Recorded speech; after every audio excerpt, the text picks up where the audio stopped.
SuperTalk Mississippi media production.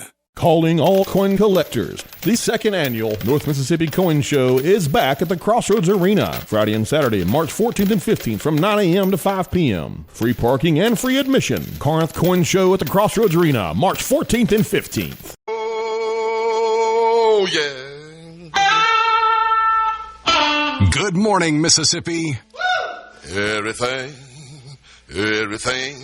Everything gonna be all right this morning.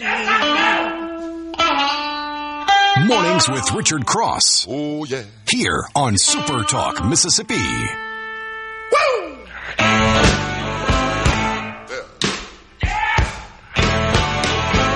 Now, when I was a young boy, at the age of 5, my mother said I was gonna be the greatest man alive. But now I'm a man. I love this. How y'all doing? Richard Cross is on vacation this week. It's spring break. My name is Scott Sands. Thanks for joining us this morning. Just apologies if you're watching the video stream on SuperTalk FM, and the boss is probably going to be mad at me for this. But, Lance, I made a crucial error in judgment before the show began. I walked into the studio at quarter till, and my computer said, critical Windows update required. And normally when that happens, it's just one of those things where you need to reboot and it takes a couple of minutes to log in. This apparently is a major Windows update because it's taken 20 minutes or so, and it's still going. And I've got one of those screens that's just popped up that said, hey, welcome to Windows. So yeah. I hope this doesn't mean I've got to completely reset my computer. I've got a backup that I could plug in here in a minute if I have to, but I was not expecting this kind of problem this morning. I should have known better, but sometimes you get those critical updates, and if you don't reboot then, even though you could tell it to reboot later in off hours or something like that, if you don't do it, sometimes it will do it whether you want it to or not. So I thought, well, let me just do a quick reboot now rather than have the entire computer reboot in the middle of the show. Well, you got to make executive decisions. So, right. Sometimes you have to make those types of decisions, and you don't have the best information to go with. You just got to roll with it. Well, I made a critical mistake, and I apologize. Yesterday, the problem was the C Spire text line, which kept beeping. So I've solved that problem by putting the text line on my tablet instead of on the PC. And we may be up and live for the next segment. I think everything is set, so we'll be fine. That, and I'm still not used to the morning show hours. Luckily, really, I made a second critical mistake in my own personal schedule yesterday. After doing the show and doing some work afterwards, I decided to lie down around 1:30 or so in the afternoon.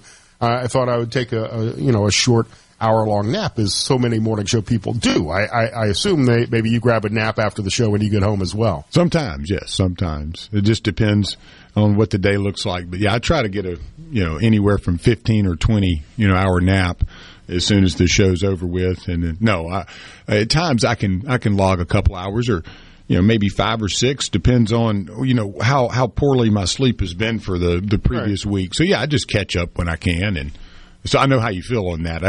No harm, no foul. What, did you wake up at like 10:30 at night going, oh, what is it? Did I miss tomorrow?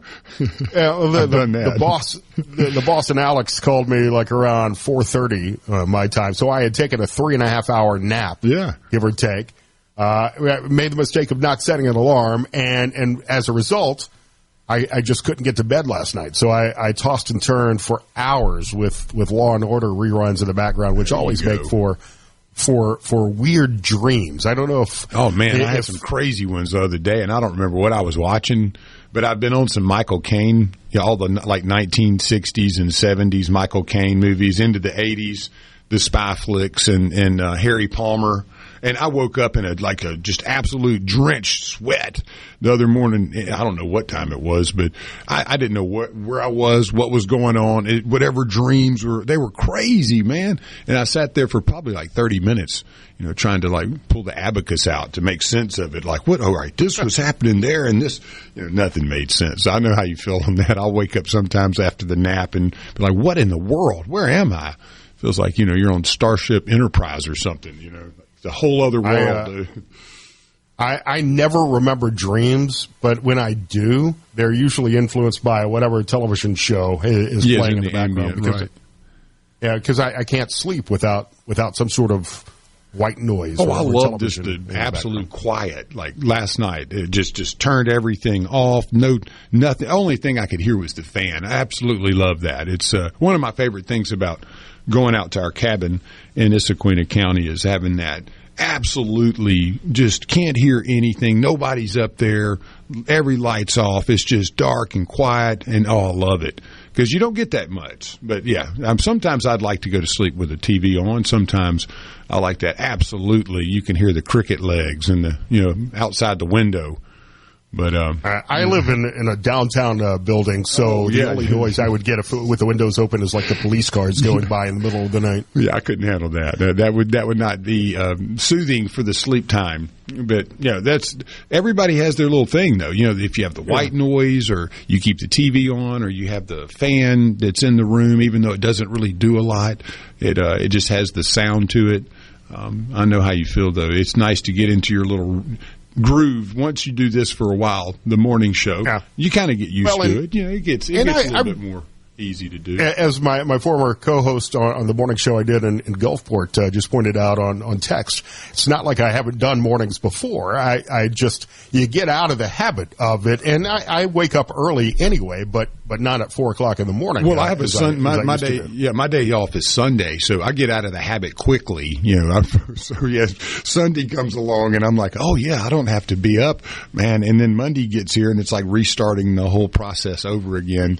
I was pretty excited, though, yesterday. I got here way early because I was like, man, we got this guy, Scott Sands, is going to be on with us this morning. I want to make sure there's no technicalities. This morning, though, I was like, oh, we've got this. We've done this already. I come in, and he's like, man, I updated my Windows. That's my fault.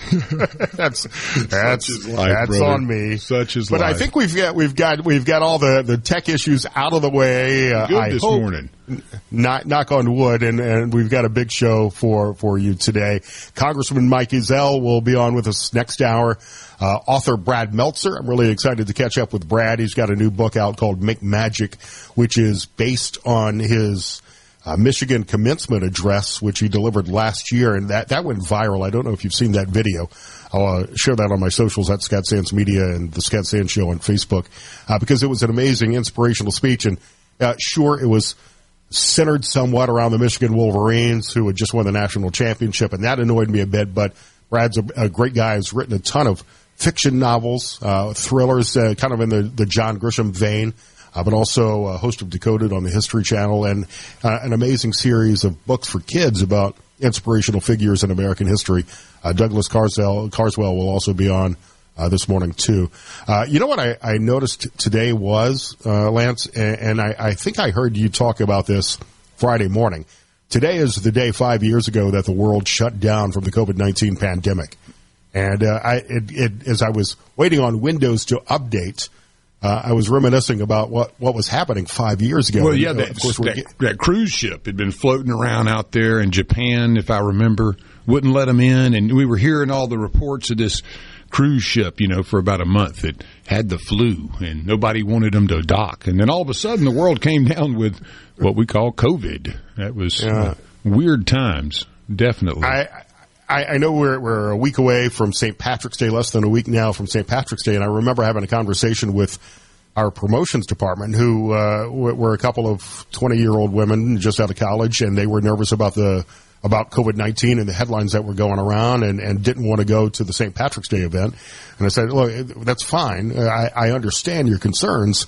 The world is about to change. If we stop doing stuff, if we don't go to these events, this is going to change our industry and the way we look at things for years. I didn't realize how correct I would be. And of course, the St. Patrick's Day event and everything else shut down later that afternoon and didn't have to make that kind of decision. But the stock market crash and just the weird stuff that we started to do. Like, remember that weird Gal Gadot video to the song Imagine that came out and went viral, and all of the new lexology that came out, like Flatten the Curve and Shelter in Place and essential workers, who's essential workers and who's not. Those are phrases, right? We hope we never have to deal with again. But yeah, it was a whole new terminology came out. And it needed 5 years later, like last week, I was really sick last week, and I didn't have a COVID test, but I treated it as I think people should be responsible and not go out if you're sick anyway, whether it's the flu or a cold, you're going to spread it anyway.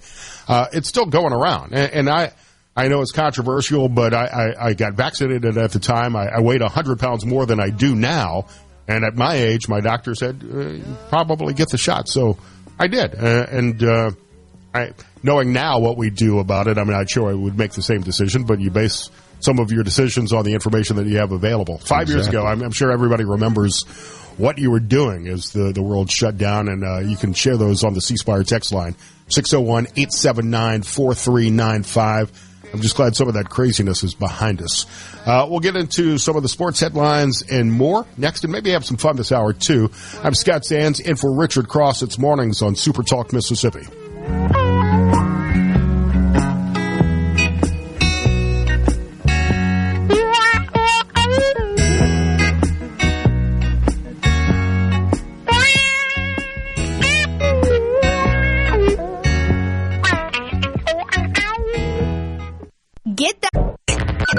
You're waking up to what's happening. Mornings with Richard Cross. Right now on Super Talk, Mississippi. Yeah, he gets off on country music, 'cause disco left him cold. And he's got young friends in a new way. Mornings with Richard Cross on Super Talk, Mississippi. I'm Scott Sands. Richard's on spring break vacation this week. On the C Spire text line, Richard from Mount Herman, Louisiana, sent us a text and said, "Good morning, guys. Welcome to my world." Talking about taking a nap. I'll take a nap at around 5 p.m. and not wake up until 3 or 4 hours later. Then he's up till 3 or 4 a.m. before going back to sleep. Brother, I don't even have a schedule. I just go to bed and get up. Yeah. Now, my alarm goes off at 4, so it just depends on how much sleep I can sandwich in there before 4 o'clock a.m. So I know how you feel. It's just I gotta tell you, there's nothing better in the world than a good nap. Just to fall asleep on the couch, cat on your lap as a weighted blanket. It's a good feeling. I love a good nap and always I pulled one off on the couch yesterday. I had a bird dog, a lab, and a tabby cat all on the couch. I got a present when I came home yesterday, and normally after a good rain and the spring starts, one of my cats really loves to get the moles and the voles and the rats, and he brought one, and there was only 2 back legs left, Scott. There was this white substance, though, that had come out of the thing that was spread everywhere, like he had painted with it, and the stomach was sitting over here, and then there was 2 little legs. That was it. He had eaten a whole other thing. Yeah. And, man, he was so content. He was just laying there, and I'm like, man, you're thinking like that mouse now, aren't you? And he just sitting there looking at me. But, yeah, this time of year, you just get those little presents from your animals, you know. Everything starts blooming. I don't. Luckily, I don't have I don't have the mouse problem. Luckily, I'm not sure how I would react to that. If you're on the coast and looking for a job, I saw that the Buc-ee's Travel Center in Harrison County that's opening is holding a job fair Wednesday through Friday, April 2nd through 4th at the Coast Coliseum. I have been wanting to go to a Buc-ee's. Cool. I'm doing the show from up here in Ohio today, originally from the coast area in Hattiesburg, Laurel. We just got a Buc-ee's in Ohio, and all of my friends rave about these. Have you been to a Buc-ee's before? These things they're pretty amazing. I mean, the only thing that's not in there is like your stockbroker, but I mean, they have the amazing food, and it's just a really cool kind of setup. It's a big deal too. The one on the way to the beach, and I guess it's the exit going to Foley and all that, or right before it. It's like a Walmart of number of cars that are there. So you pull in, and it's a little intimidating because you see all these cars, like, there's no way. I mean, how am I even going to park? Well, you can, and you get in and you move around pretty quick. I mean, it's something else to see.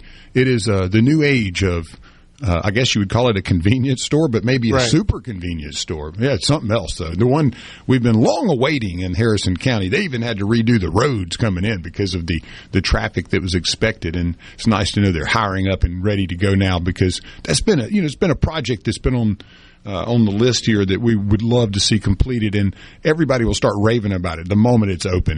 You'll have some that'll hate it because of the traffic, but then 98% of people will be, they'll be extremely happy. And then some of the unique foods and stuff they have is also pretty cool too. Yeah, the two things I've heard is that the barbecue is absolutely amazing. I don't know if it's the pulled pork or the brisket, whatever the barbecue sandwich is supposed to be top notch. Mm-hmm. And apparently they have the best restrooms you could ever use anywhere. Yeah, I don't know if that's a qualifier, but I mean, if you're on the road a lot, that's probably something very important. Is the quality of? I'm not a big flyer. I mean, I like flying more in like crop dusters and stuff like that. I don't really care for American Airlines, and not because they're bad or anything. It's just so many people.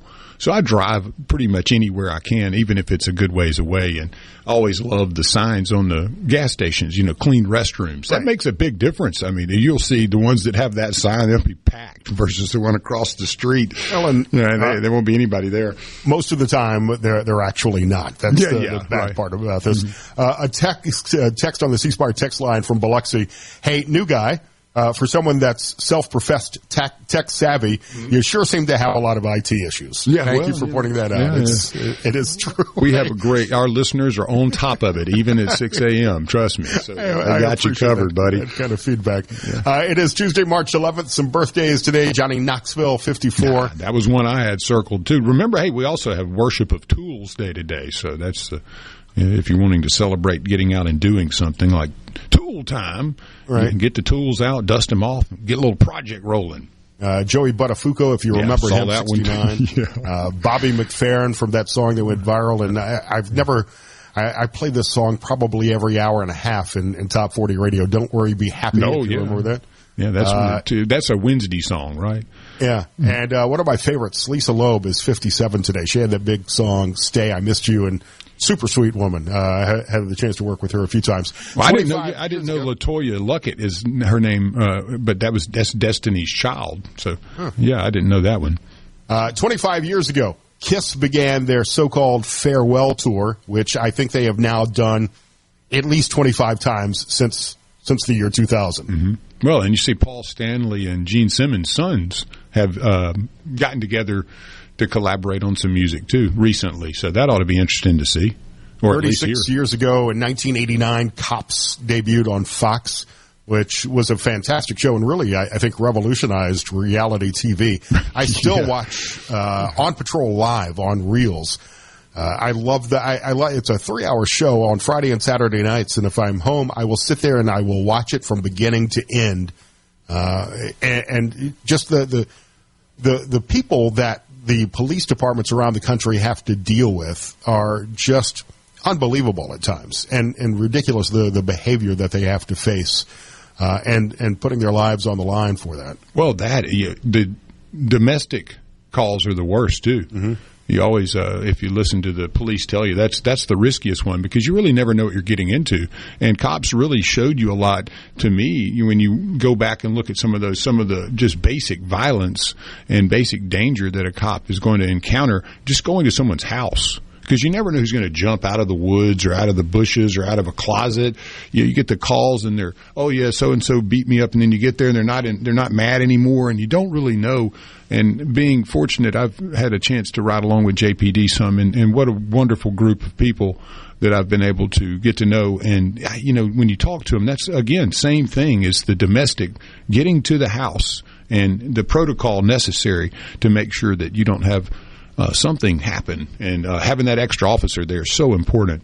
Hey, on this day, Ken doll was introduced, so 1961, the perpetual boyfriend of Barbie, says they broke up for a bit. I don't remember that. I don't remember that either. But they got back together in 2011, so don't worry about that. Well, that's good. Yeah. Lance, I don't know if you pulled any sports scores, but there were some headlines yesterday. I know the NFL is getting into free agency. The Bills giving Josh Allen a 6-year, $330 million contract through the 2030 season. That includes $250 million guaranteed. Largest guarantee an NFL player has ever received.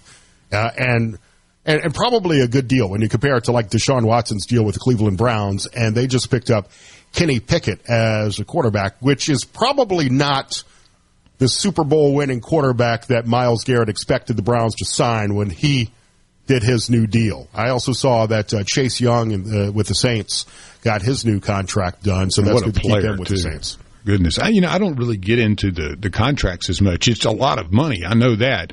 Every now and again, you'll see one of those just absolutely blow your mind type of contracts. We saw that last year with Shohei Ohtani in baseball. And every time you get to that contract renegotiation part, every year somebody gets the biggest new contract. Every year, and I don't know if Josh Allen's not worth it or not. I mean, he is one heck of a player. And he's always fun to watch. But, man, the money that gets thrown at these guys these days is outrageous, isn't it? And, hey, congratulations to them, though, for being able to get out there and earn that kind of a living and getting the guarantees. What a huge piece of that, especially in football. Your shelf life is not the longest, especially the running back and other positions. So the quarterback, those guys, anytime you can have a career like he has had and the longevity, that's a huge piece of it.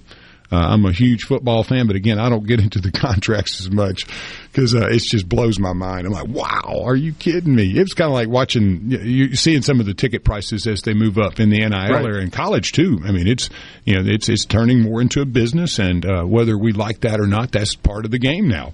Well, I love going to games, but at some point it's less expensive, and you get a better view if you're able to watch it on your television from the living room. Yeah, very comfortable.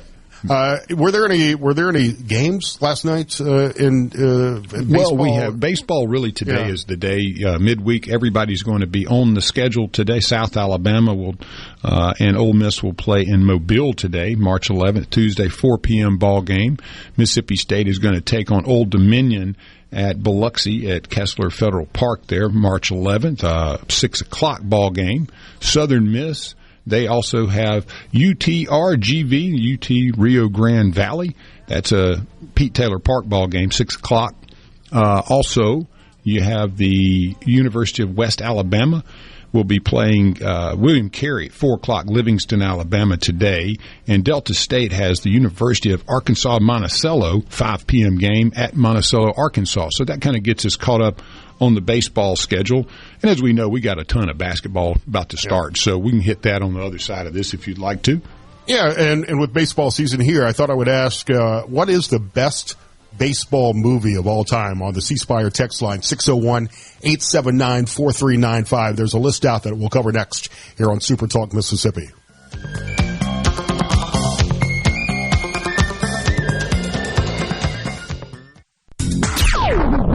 Waking up Mississippi. From South Haven to Scuba, it's Mornings with Richard Cross on Super Talk Mississippi.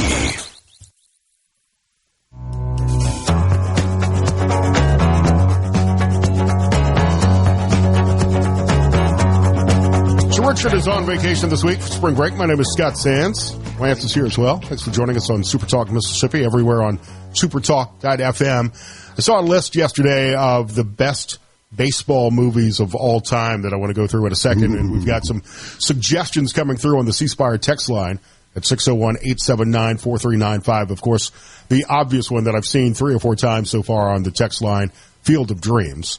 Also 42 is in there, and we'll get to some of these in a second. But I'll look at some of the other sports lineups for this week, because all the tournament action really begins as we get ready for March Madness. Yeah, I mean, SEC men's basketball, obviously we covered that yesterday, but we start up on the tournament will be tomorrow, Wednesday, March the 12th. It'll kick off at 12 o'clock with South Carolina, Arkansas. Ought to be a pretty good ball game there. Arkansas trying to continue winning. I think they're going to be in 19-12, 8-10 in the SEC. South Carolina kind of suffering a little bit through a season, 12-19, 2-16. So obviously the Razorbacks will be favored in that one.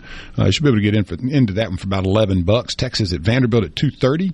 Again, another SEC tournament game. LSU at Mississippi State. Mississippi State would love to get that W right there. $16 ticket. That's the 6 o'clock game, and these are Wednesday games. And then the nightcap, Oklahoma at Georgia. Two teams vying for positioning here. Oklahoma's got 19 wins. Georgia at 20 wins. Again, that's the 8:30 game.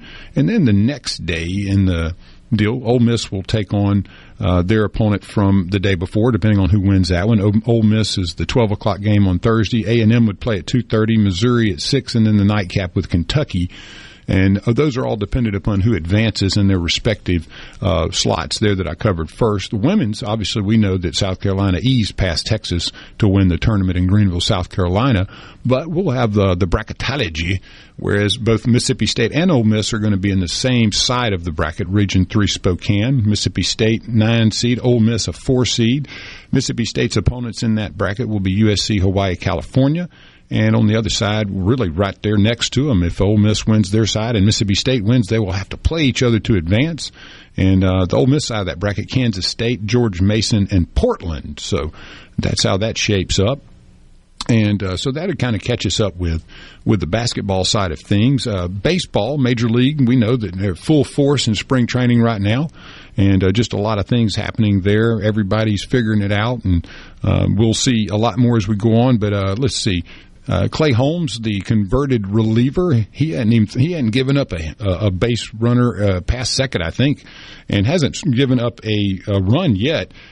2 hits, struck out 13, and walked 4. That's a pretty good line there for a few innings. And right. To go out there and strike out 13. So Clay Holmes is really showing out. We saw Skeens has added a 4-seamer to his repertoire this year. A guy that was really just throwing the 2-seamer at 100 and something miles an hour. So I'm looking forward. I can tell you're a baseball guy because I have not. You're talking Greek to me. I have no idea what that means. Well, Skeens, a guy that was at LSU, the number Skeens one, and had a great rookie season, going out there really throwing a fastball and a pretty hard curve slider and a changeup.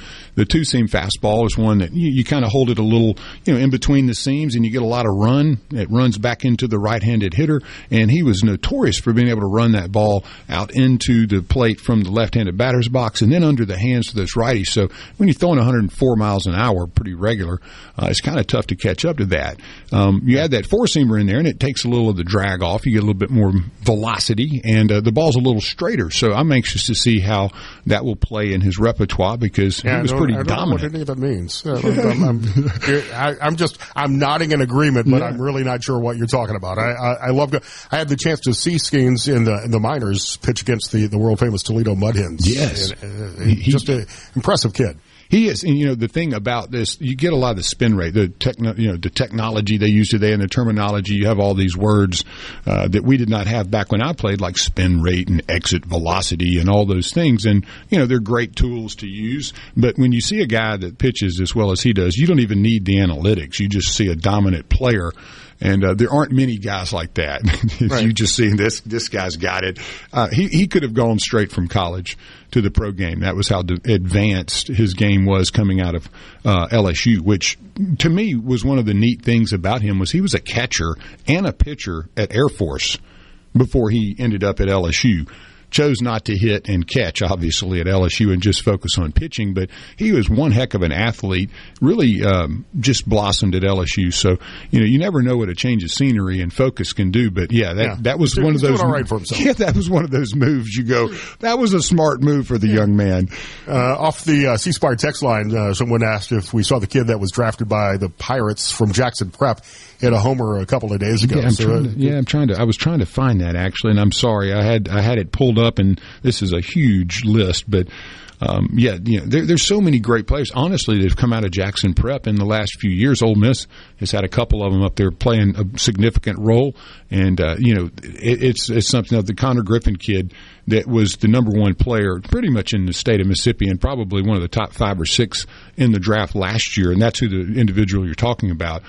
I mean, all he did was just hit since like 6th grade or something. I mean, the guy was a shoe-in and only got better and better as he went, too. It's amazing the level and depth of baseball and talent and coaching we have in this state. And it comes from, and I will be honest, I'm an Ole Miss guy, but I grew up a big Ron Polk fan and Skip Bertman fan because of what they did to revolutionize college baseball. I know a lot of Ole Miss fans, at times like, oh, Mississippi State thinks they invented baseball. Well, I mean, in this state, they were the ones that really brought it to the forefront. And, I just like to commend Coach Polk and the fans at Mississippi State at what they brought to that game and what we've seen it turn into. And it has a lot to do with why we have such great success here in the state of Mississippi with the talent that continues just to come through. I'm fortunate that I get to watch a lot of baseball at the high school level. My nephew is at Hartfield, great little ball player, and he's kind of coming into his own. I think 9th grader now, and so you always love seeing those guys as they grow and blossom and start getting better. But the state is so full of talent, and it's just amazing. The JUCO side, you just have guys left and right that may not have gotten a chance out of high school that go that route and turn it up and turn it on and show out. Well, and one of the things that we're seeing more of today, and I don't know if it's for better or worse, is the kids that are specializing in one sport. Mm-hmm. It used to be you would play, football, basketball, baseball if you were athletic. I was not. And today some of these kids are focusing and practicing and getting coaching year round in their one specialized sport. And often benefit from it, but I think that also reduces their experience level and makes them less attractive long term. We were worried about burnout a lot back in those days, so we played a lot of sports. I think today that there's so many sports that offer almost year-round competition. We didn't really have that in baseball. I love football. I was a football, baseball guy. I could have played football in college. Really, baseball was my love, though.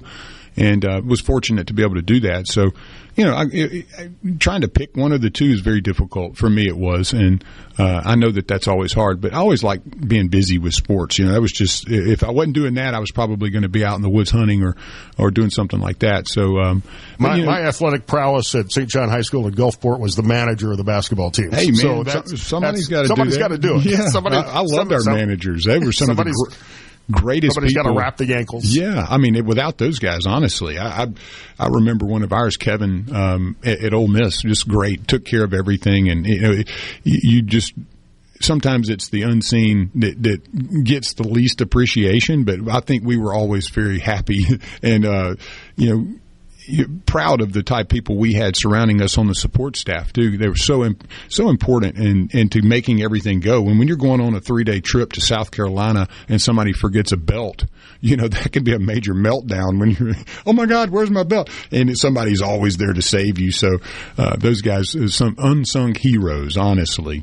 But when you were talking about baseball, I'm going to tell you right now, my favorite baseball movie, a 1987 film called Long Gone, predates most of the big movies and those, and some folks may know that one. It was an HBO movie, and but it's probably the greatest one you've never watched. Yeah, you sent me the link last night. I'd never even heard of it. I'll have to try to watch it this weekend. Virginia Madsen's in it, and that's always good. William Peterson, Dermot Mulroney. It's a great film. If you haven't seen it, you can find it on a free stream on YouTube. You don't have to pay for it, but I'm telling you, it's amazing. It's a good movie when it's on a free stream. Yeah, you couldn't find it for 20 years, my friend. I would look. I saw it so many times as a kid on HBO back in the 80s when it came out. No one knew about it, and I ended up recording it on the VHS back in the day.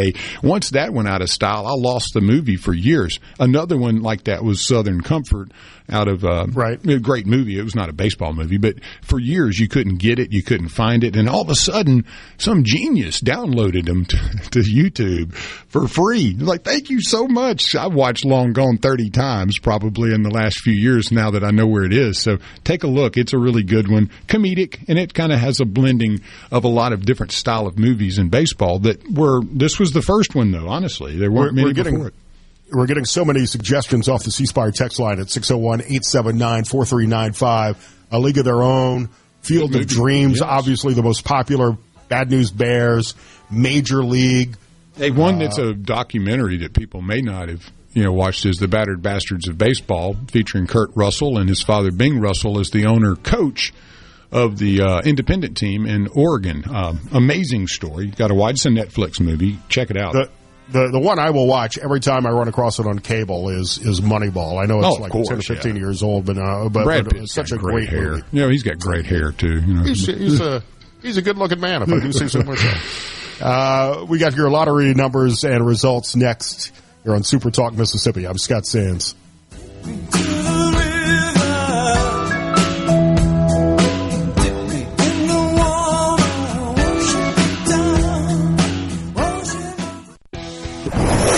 Want to know what's happening in Mississippi politics? Yes. You're in the right place. Mornings with Richard Cross on Super Talk Mississippi.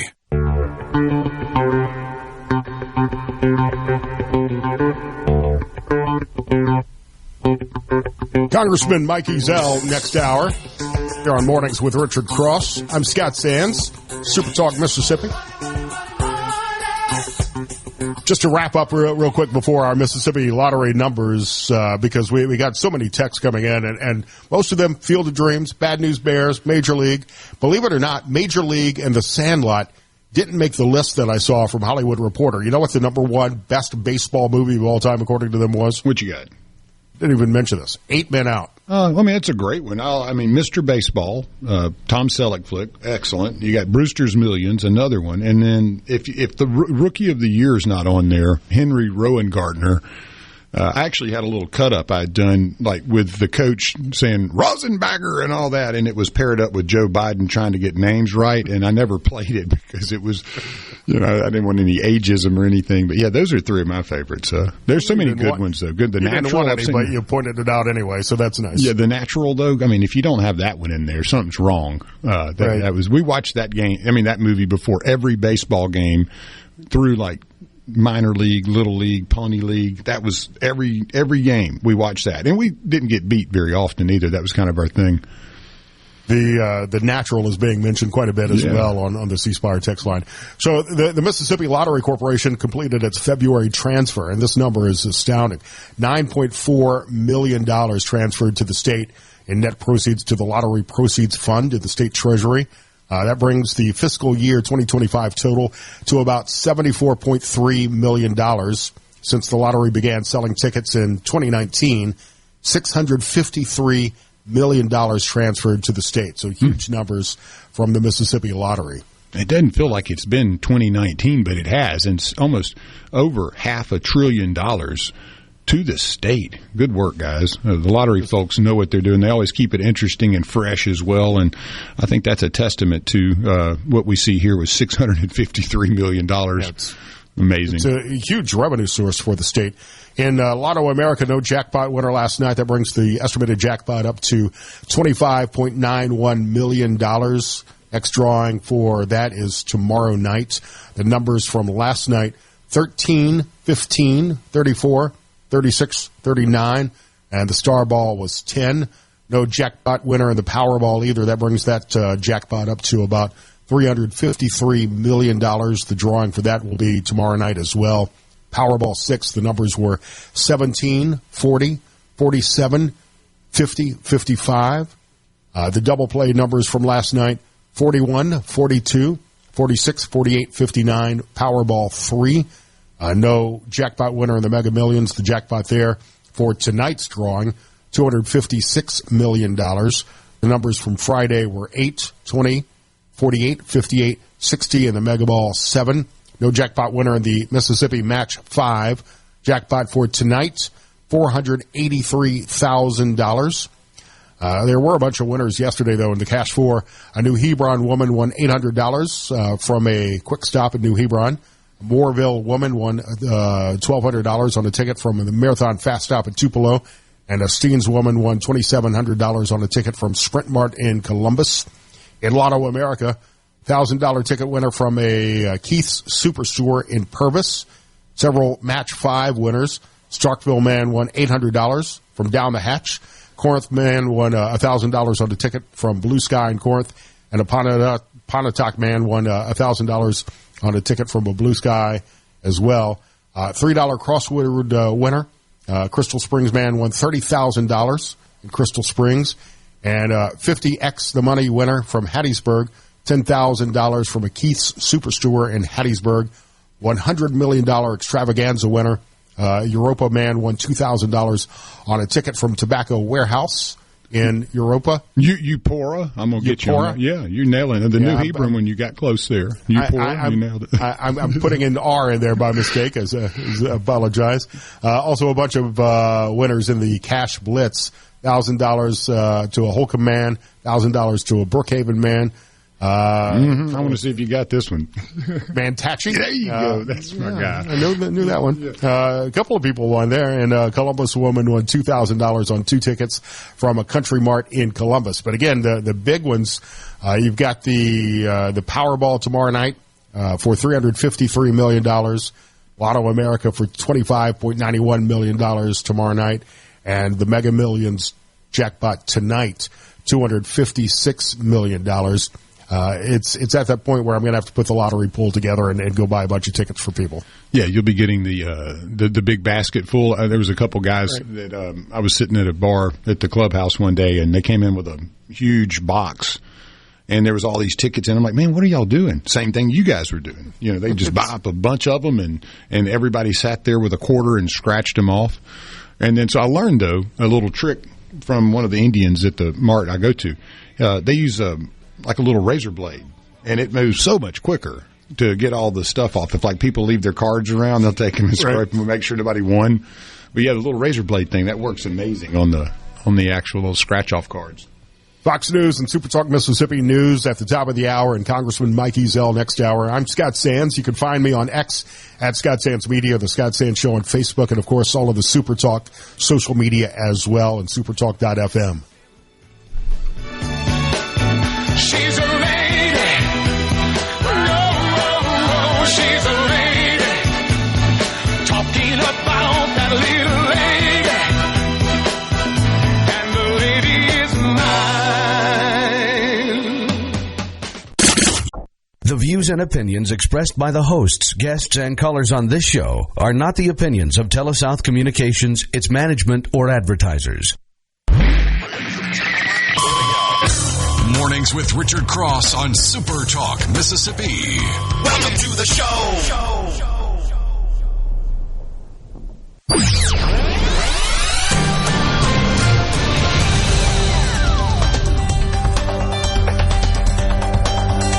Richard Cross on vacation this week. It's spring break. My name is Scott Sands. Thanks for joining us this morning. Lance is here. Caleb Sailors from the SuperTalk Mississippi newsroom. Caleb, it's great to have you on. A couple of tragic stories from University of Mississippi Medical Center yesterday.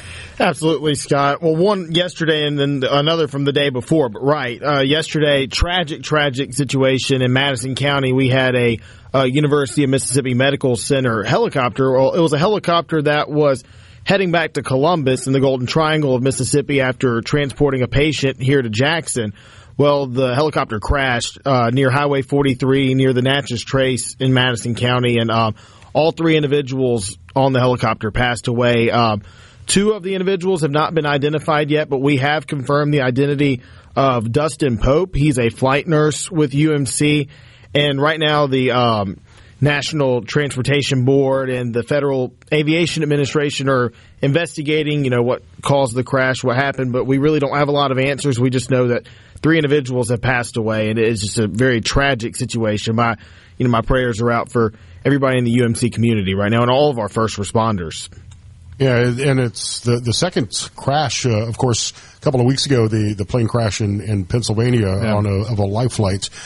So we hate to hear that these stories are happening. And what happened in the parking lot there at UMC a couple of days ago? So on Sunday, a female employee at UMC was at the parking lot, which is right across the street from the hospital. State Street kind of divides the hospital and then the Veterans Memorial Football Stadium, where Jackson State actually plays its home games. And the hospital uses that lot for its employees. And real quick backstory, I have a lot of friends that are in medical school or that have graduated from medical school at UMC. I know some doctors there that have long complained about some safety concerns about walking back and forth to and from the hospital. There's some bus stops. There's a good bit of homeless individuals and sometimes panhandlers. And while for the most part they're not dangerous or don't pose any physical threat, on Sunday that changed, and a female was attacked by just a stranger. No arrests have been made at this time, but it was pretty brutal. She posted on social media in cuts and bruises and was hospitalized from this attack. And the attacker was demanding money, asking for money. And even after he had beat her, she was like, "Please take my purse, take my money," continue to beat her. And go ahead. Are there video cameras around the parking lot? Do we have any video of the attack? No videos yet, but I do know that the UMC police and Capitol Police and Jackson Police, all the local law enforcement are assessing the situation. I'm sure video will be released at some point. I'm not sure about the cameras in the parking lot, Scott. I actually, that's one thing that I was thinking about whenever I was looking into this story. I'm like, well, where are the cameras in the parking lot? I know they have them, but I'm not sure where specifically in the parking lot she was. But this attack was ongoing, and she was fearful of her life. And the assault ended when just a random passenger just drove into the parking lot, and it spooked the attacker, and he ran off. But yeah, it's under investigation. The University of Mississippi Medical Center has confirmed that they're taking this incredibly serious and exhausting just about all efforts to figure out what happened and locate the individual behind this attack. It would be great for law enforcement to have video of the attacker so they can be on the lookout for him. Right. A text from Sean and Clinton, whose daughter is an RN at UMMC, and this attack highly concerns me for the safety of the employees. So I'm sure that we'll see the UMC police ramp up their patrols and efforts to kind of protect their employees a little bit better. And they've done that in years past. UMC has kind of expanded its police force and added some more administrative roles there and within the hospital internally. And then they've done some things externally. There's a shuttle that will take employees or patients to and from the parking lot into the hospital. But a lot of times you'll see employees walking in clusters across State Street to go to their cars because, again, I'm not saying it's not safe, but it's not, necessarily visually appealing to walk by yourself, especially if it's at night, across the street with, again, there's bus stops and a prevalence of homeless individuals or people panhandling, and so you never know what's going to happen, and things took a turn for the worst on Sunday. Yeah. And medical professionals often work some weird hours, so It's important to stay in groups and be vigilant about your surroundings. Getting off at 7 p.m., and you're pitch black at night. Now we've got extended daylight hours. Light. Yeah. But obviously, the big story out of Jackson is what's happening in the state legislature. There are so many bills that have not been decided yet that we've been talking about this week and obviously for the last few weeks. Everything from taxes to mobile betting and school choice are still on the table. And a lot of these bills were actually killed in committee but revived by the other side of the Capitol. But we'll start with taxes right now. None of these tax bills have been killed yet. We have House Bill 1, the House's tax reform plan, and then we got the Senate's tax reform plan on the other side. Two are somewhat trying to achieve a similar goal. The House wants to completely eliminate the income tax, and their bill does that over a 12-year span. I won't get exhaustive. We've had just about every lawmaker you can imagine on all of our programs to talk about it. But the Senate bill goes just shy of, income tax elimination. It gets down to the 2.99% mark. But right now, Governor Tate Reeves, he has been a strong proponent. Actually, Scott, I talked to the governor on Election Day 2 years ago, and he told me his number one priority was to eliminate the tax on work, as he calls the income tax in Mississippi. Well, the Senate has been more hesitant to go full-fledged elimination. They're, okay, well, we need to look at this. We need to, if we're going to phase out the income tax, we got to see how we're going to adjust for that big of a loss to our general budget. Where's our money coming from? What the concern is. We still want to spend money, so we got to make sure we've got money coming in. And some of the concerns too is we're not going to be getting this ARPA money anymore that we've been getting from the federal government, a lot of these grants. And so, yes, the lawmakers, we've turned some wonderful surpluses in the past year, and lawmakers will say Mississippi's in the best fiscal shape that we've ever been in, but there are some concerns with our public employees retirement system and with the general budget in general, for lack of better words. But right now, we'll see if either side is willing to budge. But the House has been very adamant about its bill, and then the Senate has likewise been very adamant about its bill, and then it has the full support of Lieutenant Governor Delbert Hosemann on the Senate side. So, not saying there's infighting per se, but we do have some lines drawn in the sand, and I don't know how far we're willing to compromise, but we'll see that. We've got just under a month before the legislative session ends, and we'll see, if these lawmakers will come together on tax reform and actually pass anything. But we've got other, areas in our legislature right now where there's division. Mobile sports betting, you mentioned, is one of the main ones. Like the House 3 years in a row has passed a bill that would legalize mobile sports betting for those 21 and up in Mississippi. Right now, you can bet on your phone. You can do it illegally, or you can drive to a casino. Scott, the nearest casino to me is Vicksburg, and that's just about an hour away from my house. I'm not driving to Vicksburg to place a mobile sports bet on my phone inside a casino. You're going to go to one of the international websites if you want to gamble. Well, I can't confirm or deny those allegations now, Scott. Right. But the House has been eager to do this. And so 2 sessions ago, they passed a bill that created a study committee to assess mobile sports betting in Mississippi. And after reviewing it, after looking into it, the House is like, yeah, we need to move forward with this. And I know a couple of weeks ago you had Senate Gaming Committee Chair David Blunt on your show, and he has been adamantly opposed to mobile sports betting every step of the way. And look, Scott, I'll leave you with not leave you, but I'll give you this information too. The Senate's yet to take a floor vote on mobile sports betting. It's gotten held up in committee. You've got to get it done. I mean, the state is leaving so much money on the table by not legalizing online sports wagering. It's going to other states. It's a missed opportunity from a revenue standpoint, and I think it's something that eventually is going to get done. And I understand some of the concerns, especially for the casinos in the state. But if you don't do it, people will find a way to wager either in back rooms with bookmakers or they'll go to the international sites. You might as well get the tax revenue while you can. As House Speaker Jason White said last week, people are just going to continue to gamble illegally in Mississippi. And I know there are some laws or some bills in the works that would crack down on illegal gaming, but you're right, Scott, it's still going to happen. But the thing is Mississippi's not only turning down the money, but this money would be used to go to infrastructure. So the way the House's mobile sports betting bill was set up was to give a lion's share of the proceeds to road and bridge repairs in Mississippi in all 82 counties, not just counties with casinos. And if you're going to eliminate the income tax, which would be great for the state, you got to bring in revenue from other sources like online sports wagering. You also have to find ways to eliminate waste, fraud, and abuse in the state government, which I happened to catch Shad White, the state auditor, on Fox and Friends this morning. He had put out a list on X of some of the corruption and waste that he's found in the state so far. I want to get to that later this hour if we have time. Congressman Mike Ezell will join us next. Caleb, it's great to have you on. Thanks for the update. Thank you, Scott. Appreciate it.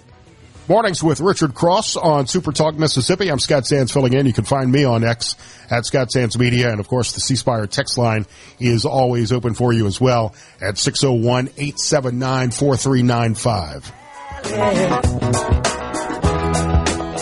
Trying to keep her out of sight. Sneaking Sally through the alley. When up pops the wife, I said I can't find nothing wrong with being friends, 'cause sometimes she lets me use the car. Now, what's happening across your state? Mornings with Richard Cross on SuperTalk Mississippi. Well, I ain't superstitious, but a black cat is crossing my trail.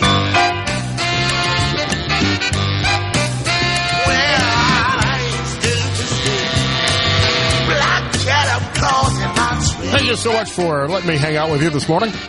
It's Mornings with Richard Cross. He's on vacation, spring break this week. I'm Scott Sands. Congressman Mike Ezell is joining me now from Mississippi's 4th. Congressman, it's great to meet you. Thanks for coming on the show. Hey, thank you for having me this morning. I really appreciate it. So the big story right now in Congress is whether or not we're going to have a continuing resolution, or if the government's going to shut down at the end of the week. It looks like the Freedom Caucus is backing a bill, but it's not what a lot of conservatives would like to see out of the bill.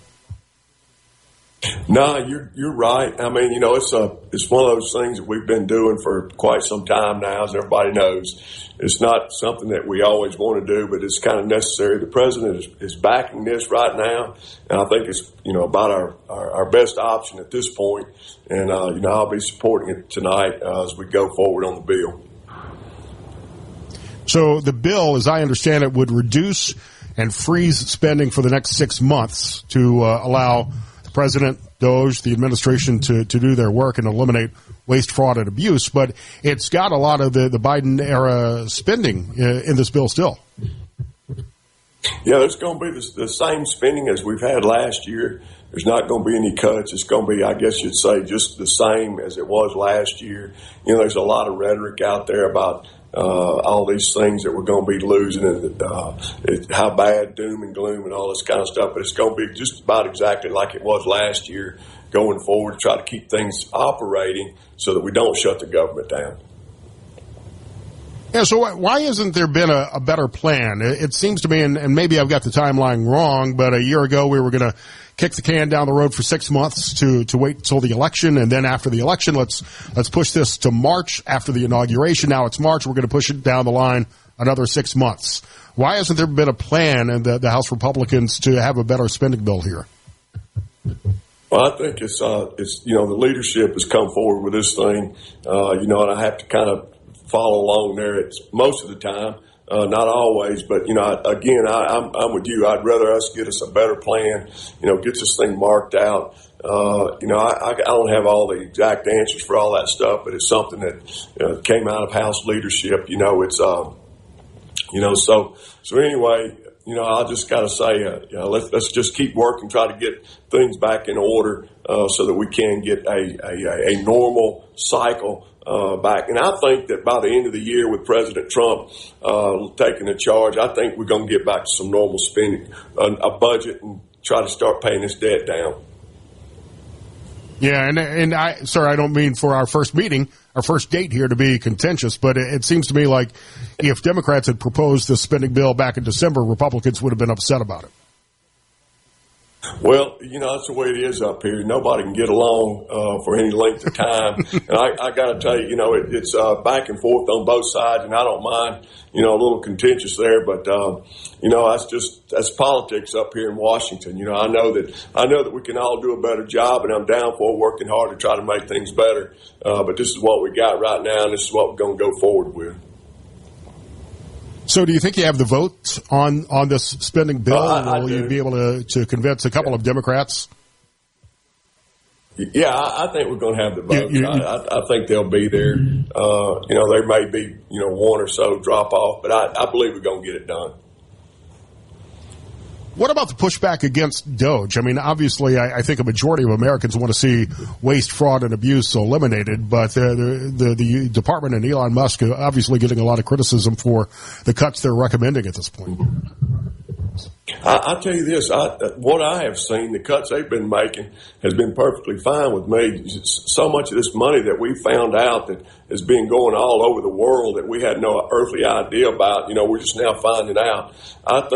What I think is for the next 6 or 8 months, things are going to be tough around here as far as budget and all this kind of money and spending and all that stuff. But I do believe in the long run that the president and his plan and his economic folks that are around him, that we're going to be able to claw that money back so we can put it to good use for the American people. And that's what I think is one of the most important things that's coming out of here.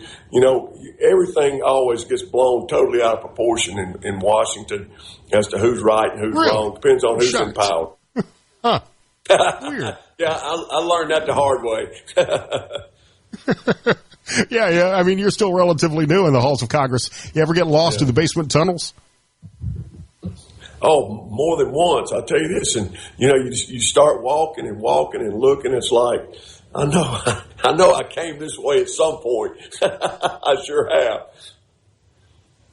I once spent about 5 hours in the basement tunnels between meetings in D.C., and I think I had lunch and dinner in the Capitol Grill.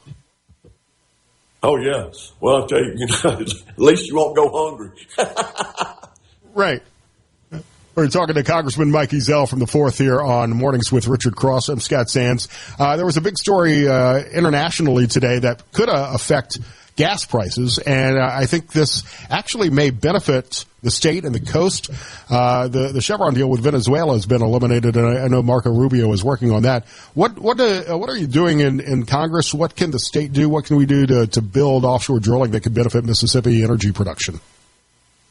Well, if you saw last week, we passed a bill out of the House, and it was my bill. I led the charge on it, and it's gone now to the Senate, and the president's going to sign it. You know, cutting back on some of these regulations that the Biden war on energy has just crushed the nation in so many ways. And so this is going to be a big win for not only Mississippi, but for the entire country. So we're really excited about that. You know, it's been one thing after another, red tape, war on energy.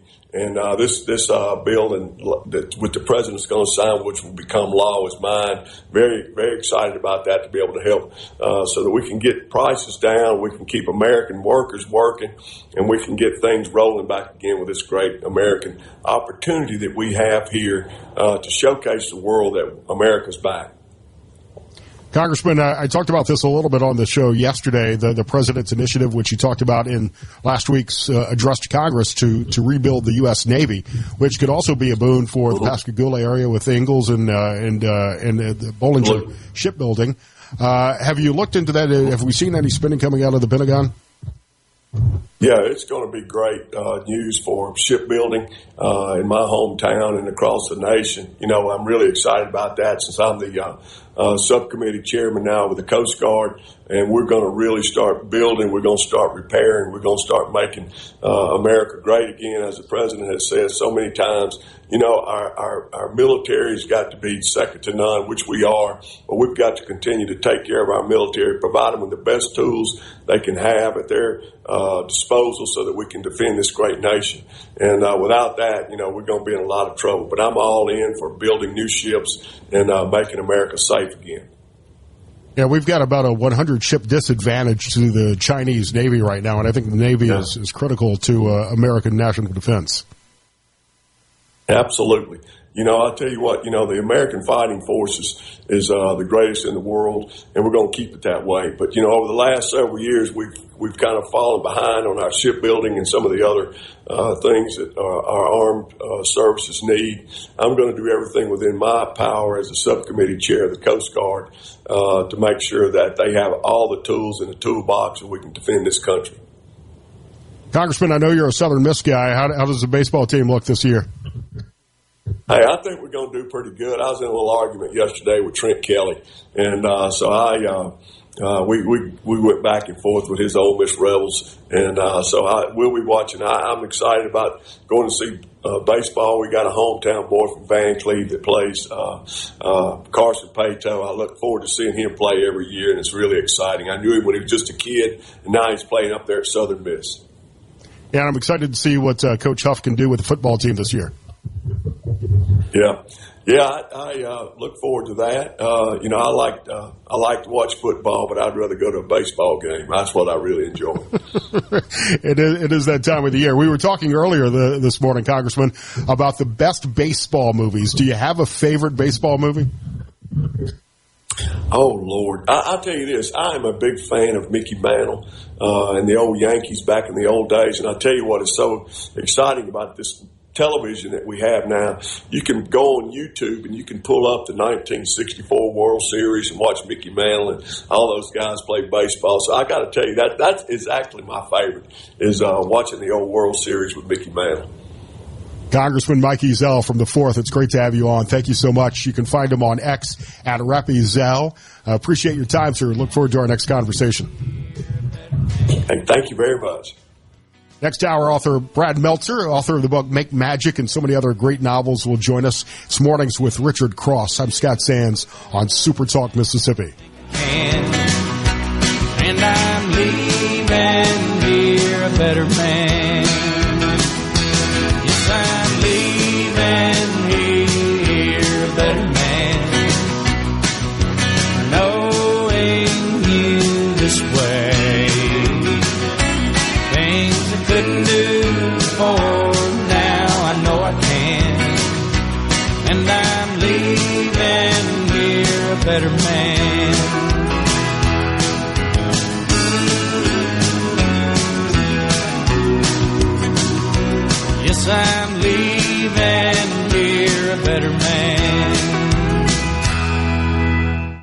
This weather is... With Richard Cross is brought to you by Covington County Hospital in Collins, where your health matters. From the White House to your hometown, this is where you find out what's happening. Mornings with Richard Cross on Super Talk, Mississippi.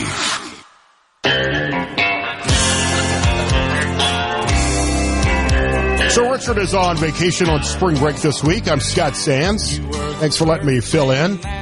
Some texts wanting to know why this foreigner is on the radio in Mississippi. I'm a Mississippi guy from the coast and native born. Hattiesburg. Now you're telling me. Actually, I was native born in Mobile, Alabama, but I consider the coast to be home. Well, let me ask you this. So a name like Scott Sands, and you're from the coast, I mean, is that like made up?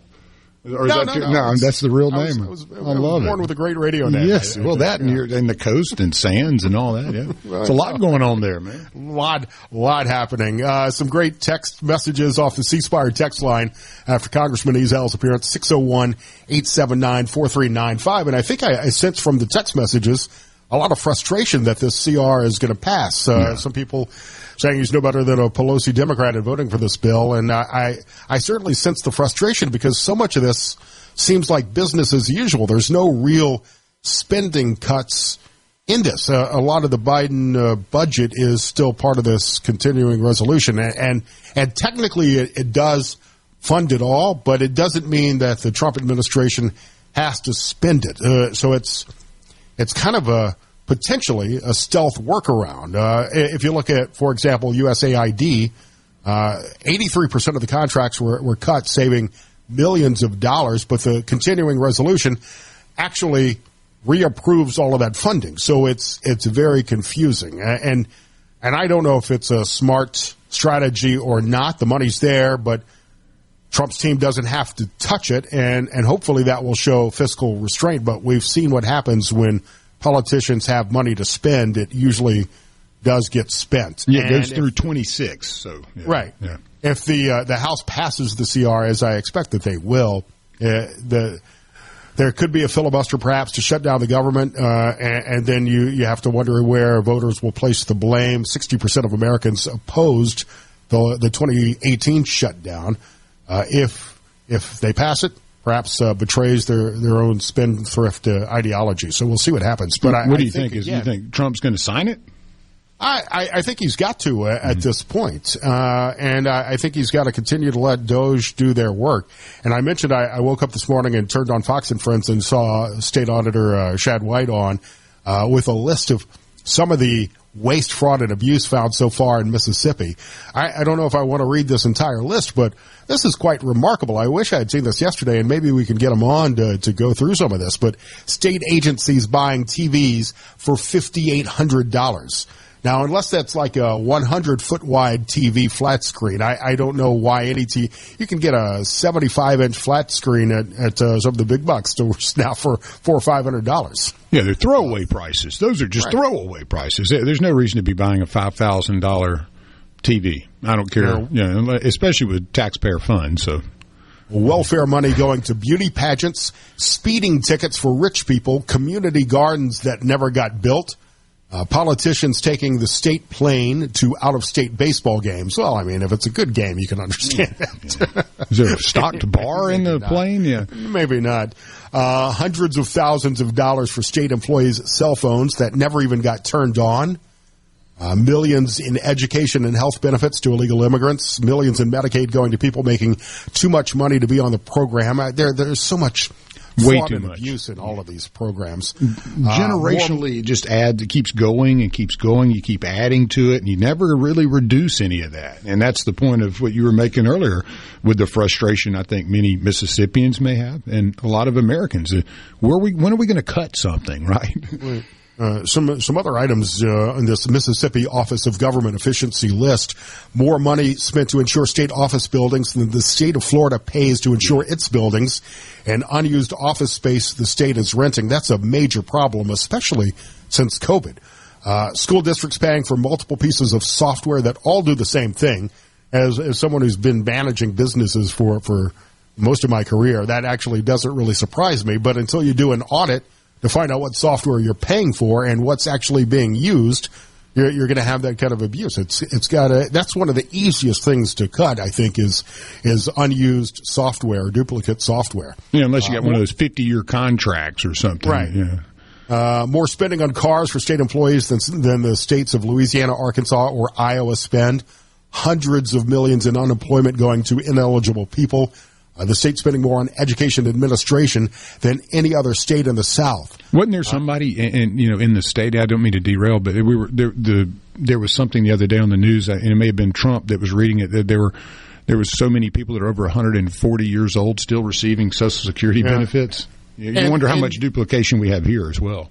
I'm sure there is some, and as I read into those stories, you've got to wonder, too, how much of that is just erroneously entered birth dates and software issues. I'm sure some of it is fraud, but I think, and this is not a problem, it's just one of those things when you're moving fast and trying to make cuts, you're going to make mistakes along the way that you can go back and rectify later. But I think there is, if you look at some of the, as we were talking at the beginning of the show, the 5-year anniversary of the COVID shutdowns, so much of the COVID relief funds were abused. And I think I saw millions of dollars going to 11-year-old corporate owners. I think there were 5,600 contracts to 10 and 11-year-olds that were listed as the corporate officers. Now, there may be some tax aspect of that came into play, too, but not 5,600 corporations created by 11-year-olds during the COVID pandemic are likely to be real. There's got to be a lot of waste and abuse in that as well. Yeah, well, I think,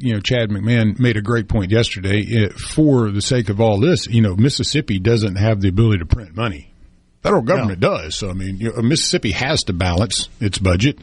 It has to recruit business. It has to do these things that create more money for the coffers because there isn't a printing press lying around. So anytime you get cuts as well from the FAT and the overlays and the overlaps and all that, that's just for every dollar that gets wasted, that's a dollar that goes into something that possibly could help, pave a road, something like that. It's usually not helping when the Fed is printing money either. We've seen that in the last few years with inflation. Lance, there's a story that I've seen, and as we've talked with some of the state legislators, I have not brought this bill up, HB 1077, which just passed the Senate. It's about this called Kratom. Are you familiar with Kratom? Yeah.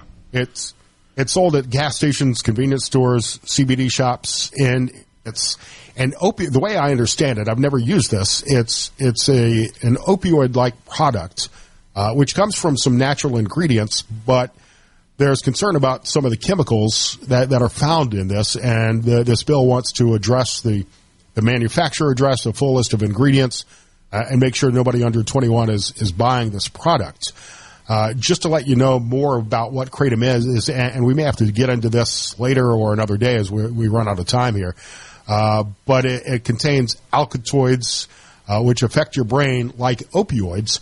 And I happen to serve as the chairman of the board of the Sheriff's Office Drug Abuse Response Team here, and I asked one of the deflection officers about this, and he told me that some of their clients who have been addicted to opioids and fentanyl have used Kratom during their withdrawals, and they've had some positive reviews of it, but there are all sorts of warnings and allegedly deaths that have occurred from misuse of Kratom as well. I think there needs to be a lot of research that needs to be done on this to find out whether or not it's actually beneficial and has some positive aspects, or if it's just as dangerous as the prescription and synthetic opioids. It seems we had a guest on last week, and she was tragically had lost her husband to Kratom, and he was overcoming some pain or some things like that, and it was very tragic. But yeah, it's just so little known. In the regulatory side, where if you can go into a gas station and buy something that is opioid-like, right, it just doesn't seem the right place to be purchasing an item like that. And that's a major problem, and I don't think this bill goes far enough. It seems like this is more of a babysitting the Kratom than actually cracking down and doing something about it. And my answer is probably somewhat controversial, especially from someone that's got more conservative points of view, is perhaps the state needs to look at again legalizing marijuana, which is cleaner and and certainly could generate more revenue, as we've seen in some states. Right now, if you look at completely eliminating kratom, there's got to be an alternative for it. And I know that the Law and Order crowd want kratom as a Schedule III drug, but they're still fine busting weed users instead of taxing them. I think marijuana is the gold mine there for that. And I think we're seeing some of the home rule aspects come into play too. Pearl River and 32 cities have banned kratom. But if this bill stomps on that, keep it local. And we'll have to get into, when we have more time, into the legalizing weed aspect of this, because I think that's a great alternative and a controversial position, I'm sure. But I'll make my argument when we have more time. It's Super Talk Mississippi. Richard Cross on vacation this week. I'm Scott Sands.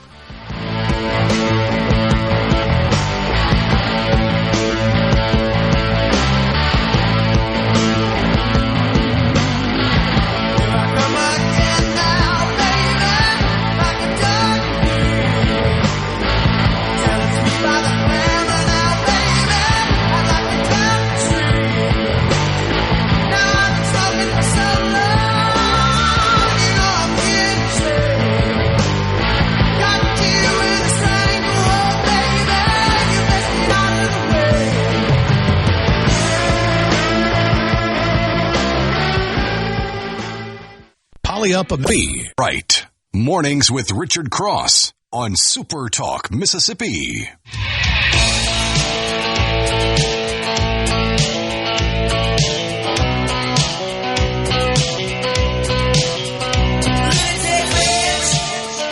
So a text from Isabella on the ceasefire text line. Where is Richard Cross? He's on vacation. It's spring break. You only have to put up with me for a few more days, but I appreciate you tuning in. My name is Scott Sands. I want to dive into the conversation about kratom and marijuana a little bit more tomorrow when we have more time. I feel like I rushed through some of that conversation, but I certainly think, and as I learn more and more about kratom, it's probably something that should be completely banned. And I realize I may have thrown some of you with my argument, my conversation that perhaps marijuana should be legalized in the state. So I don't want to rush through that argument. I'll save that for hopefully some time tomorrow.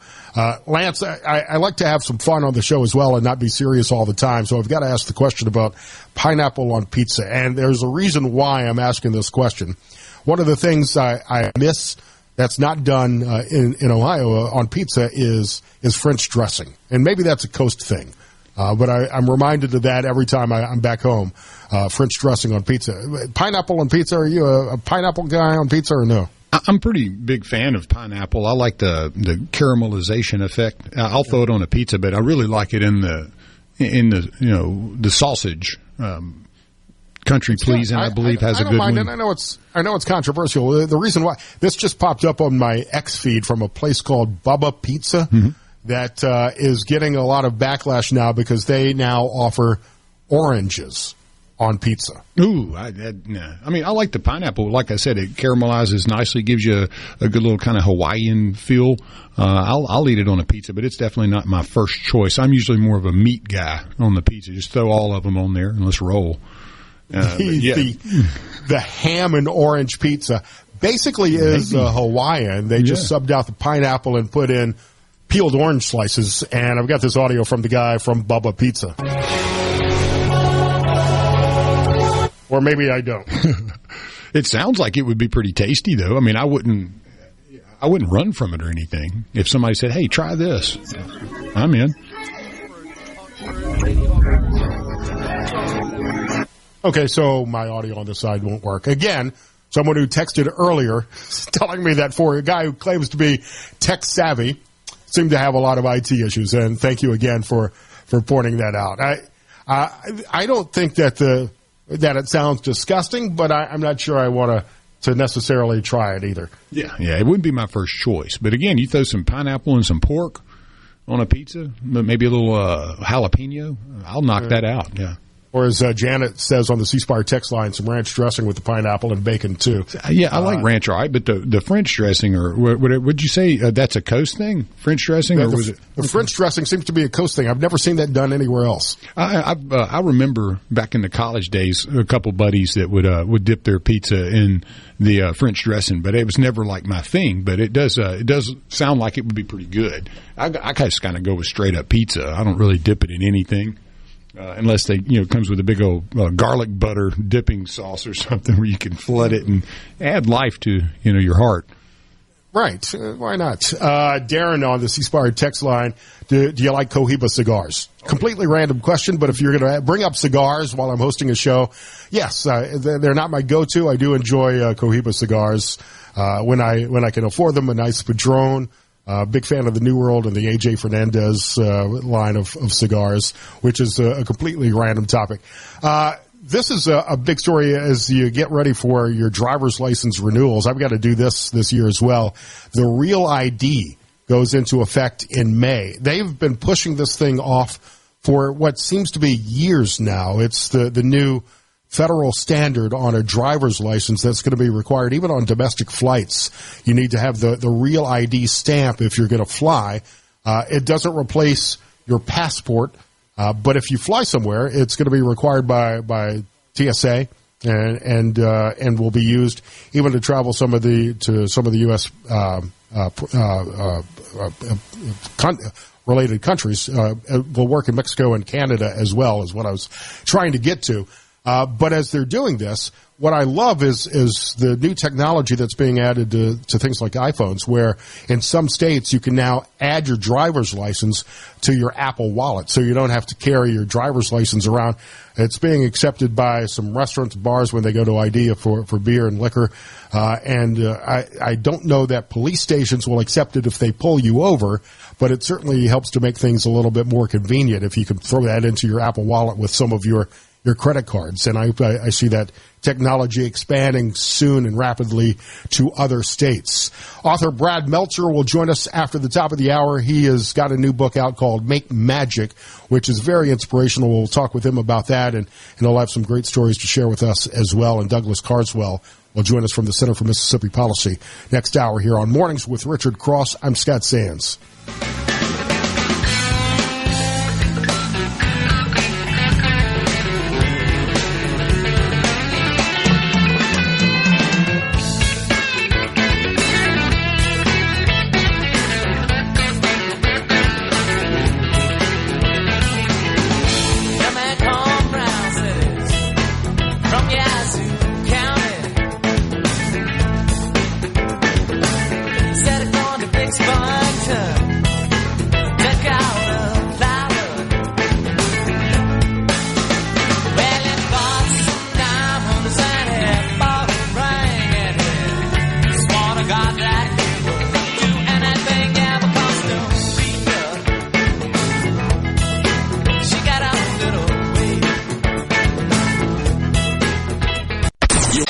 Good morning, everybody. Time to wake up. Time to shine! Start your day right.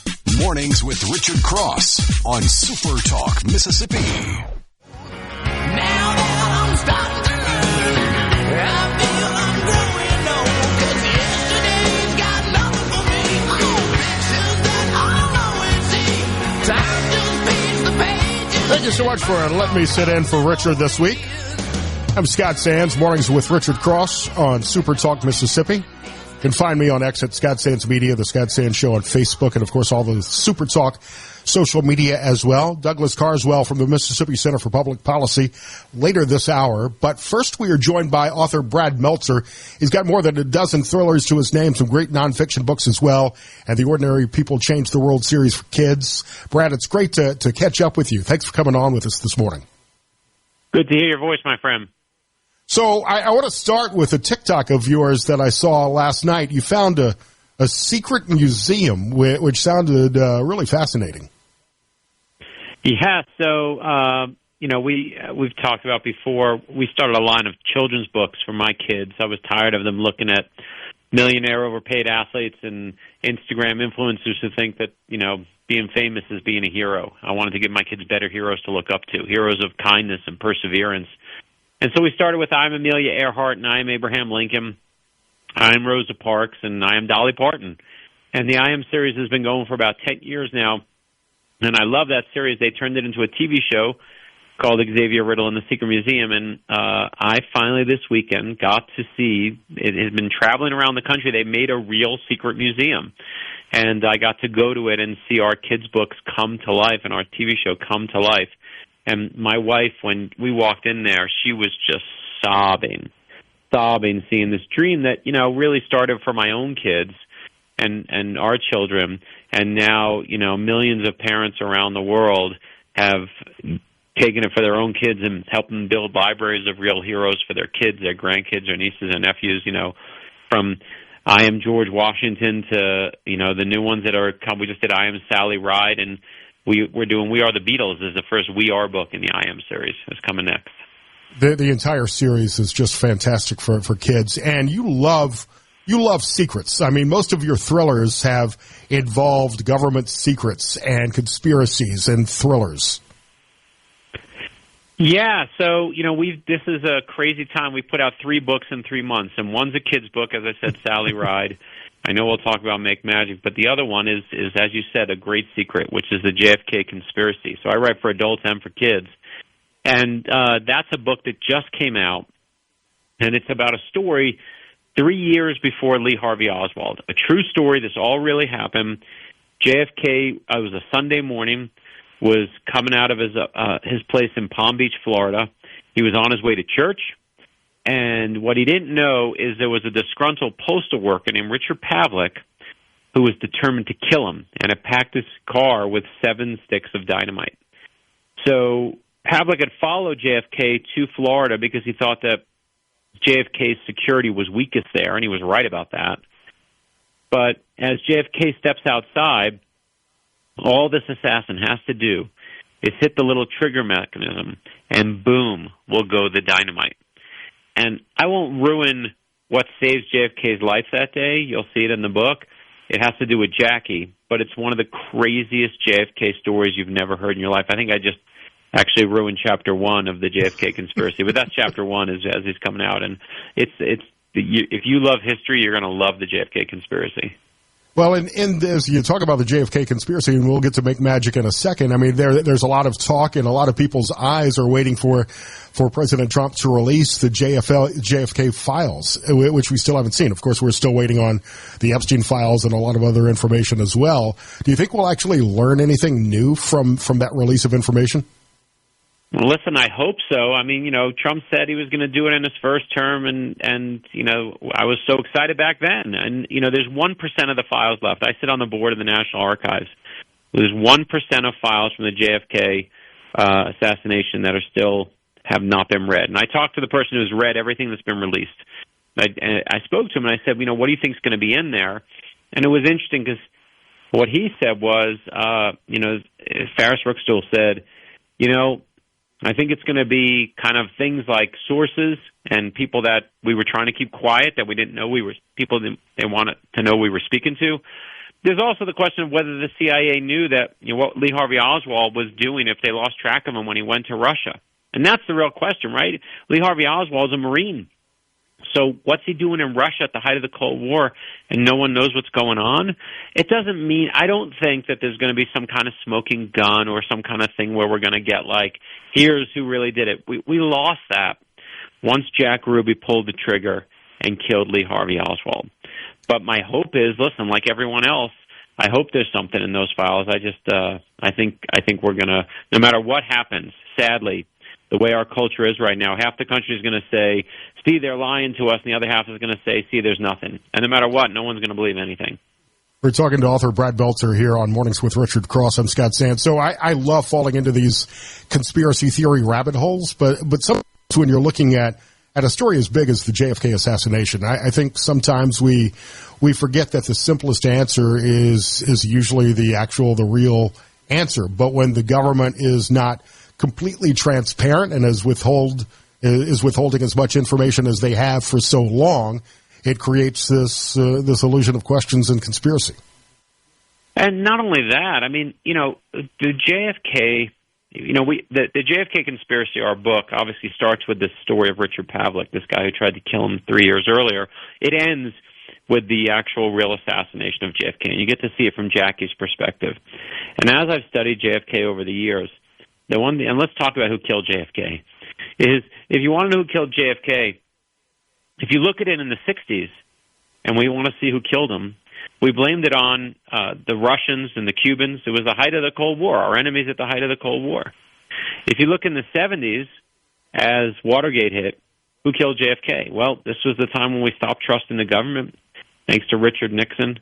And so who killed JFK? It was our own government did it. The CIA did it. LBJ did it. And if you look in the 80s, as the Godfather movies peak, who killed JFK? It was the mob. So decade by decade, if you want to know who killed JFK, it's whoever America's most afraid of at that moment in time. And that's what JFK has always been. It's a mirror that we hold up. You show me your favorite conspiracy, and I'll show you who you are. Well, and there's so many ties to the Lincoln conspiracy, which is another one of your books, and the questions that have come up over the centuries about that assassination. Yeah, we've been lucky. I've made my career. Some people may know me from the History Channel doing Decoded, and we did a line of books. We did the Lincoln conspiracy. We did the first conspiracy about a secret plot to kill George Washington. We did the Nazi conspiracy about a secret plot to kill FDR, Stalin, and Churchill at the height of World War II. And the Lincoln conspiracy, as you said, which was a plot to kill Lincoln right before he took office. And when you study, I've talked to the Secret Service. I asked them about Lincoln. I asked them about JFK's killers. I asked them about the people who have killed presidents, and they study them. And when you study the people who have killed U.S. presidents successfully, you'll see, or even tried to, you'll see that they split into two categories, Scott: hunters and howlers. And a howler makes a lot of noise. They say, I'm coming to kill you, I'm coming for you now. But they rarely take action. But a hunter is very different. A hunter rarely says anything. And they're the ones who tend to pull the trigger. And if you look at the four men who have successfully killed presidents, from Lee Harvey Oswald all the way back to John Wilkes Booth, all four of them are hunters. In the JFK conspiracy book, Richard Pavlik thinks he's a hunter, but he's a bit of a howler, and that's why he gets caught. And hunters don't want to be howlers, and howlers have no interest in being hunters. And to me, it's one of the most fascinating things when you study all the different assassinations. So I want to get into Make Magic in our next segment. We've got about a minute or so here. I'm curious, and this is way off topic, but as you look at conspiracies and the failure to be completely transparent with the American public at times, do you think we'll see any surprises if and when, I'm assuming when, the Epstein files are released? I mean, I think the most obvious thing that people are pointing to as to why it's taken so long is that we're going to learn he was a government agent of sorts. I was pretty amazed how mad everyone was. We were promised those files a couple weeks ago, and the White House blew it. Man, that was their opportunity. Show us what it is, Ted. Show us what's in it. And the sad part was, they had their boss's name in there. I mean, it's not hard stuff, man. Release the files. If they're there, you got them. Everyone knows you have them, so what's taking so long? And that's like what you said. It's not that, if you just released them in the beginning, we believe it. But now, no matter what you send us, are we going to believe it? I want to. I want to see what's in there. But, when you take that long, you're like, well, what are you doing? Well, why aren't we seeing it? And one thing I know is America knows, not always, but sometimes when it's being lied to. You just know when a story. I talked to a reporter years ago. He said that America will fish out the truth. And when Epstein died in that cell, so-called hanging himself, I guess I can believe that he wants to kill himself. But something, with all that security, right, something just smelled fishy there. It's a bad story. And so, of course, we're going to hunt for it. The question is whether we'll believe whatever they give us. And right. That's the hard part. There's such a distrust of the government and the media and what they're telling us that it's hard to expect that we'll believe everything that we're told anyway. Author Brad Meltzer is here on Mornings with Richard Cross. I'm Scott Sands. All about your new book that I love, Make Magic, the book of inspiration you didn't know you needed. That's next here on SuperTalk Mississippi.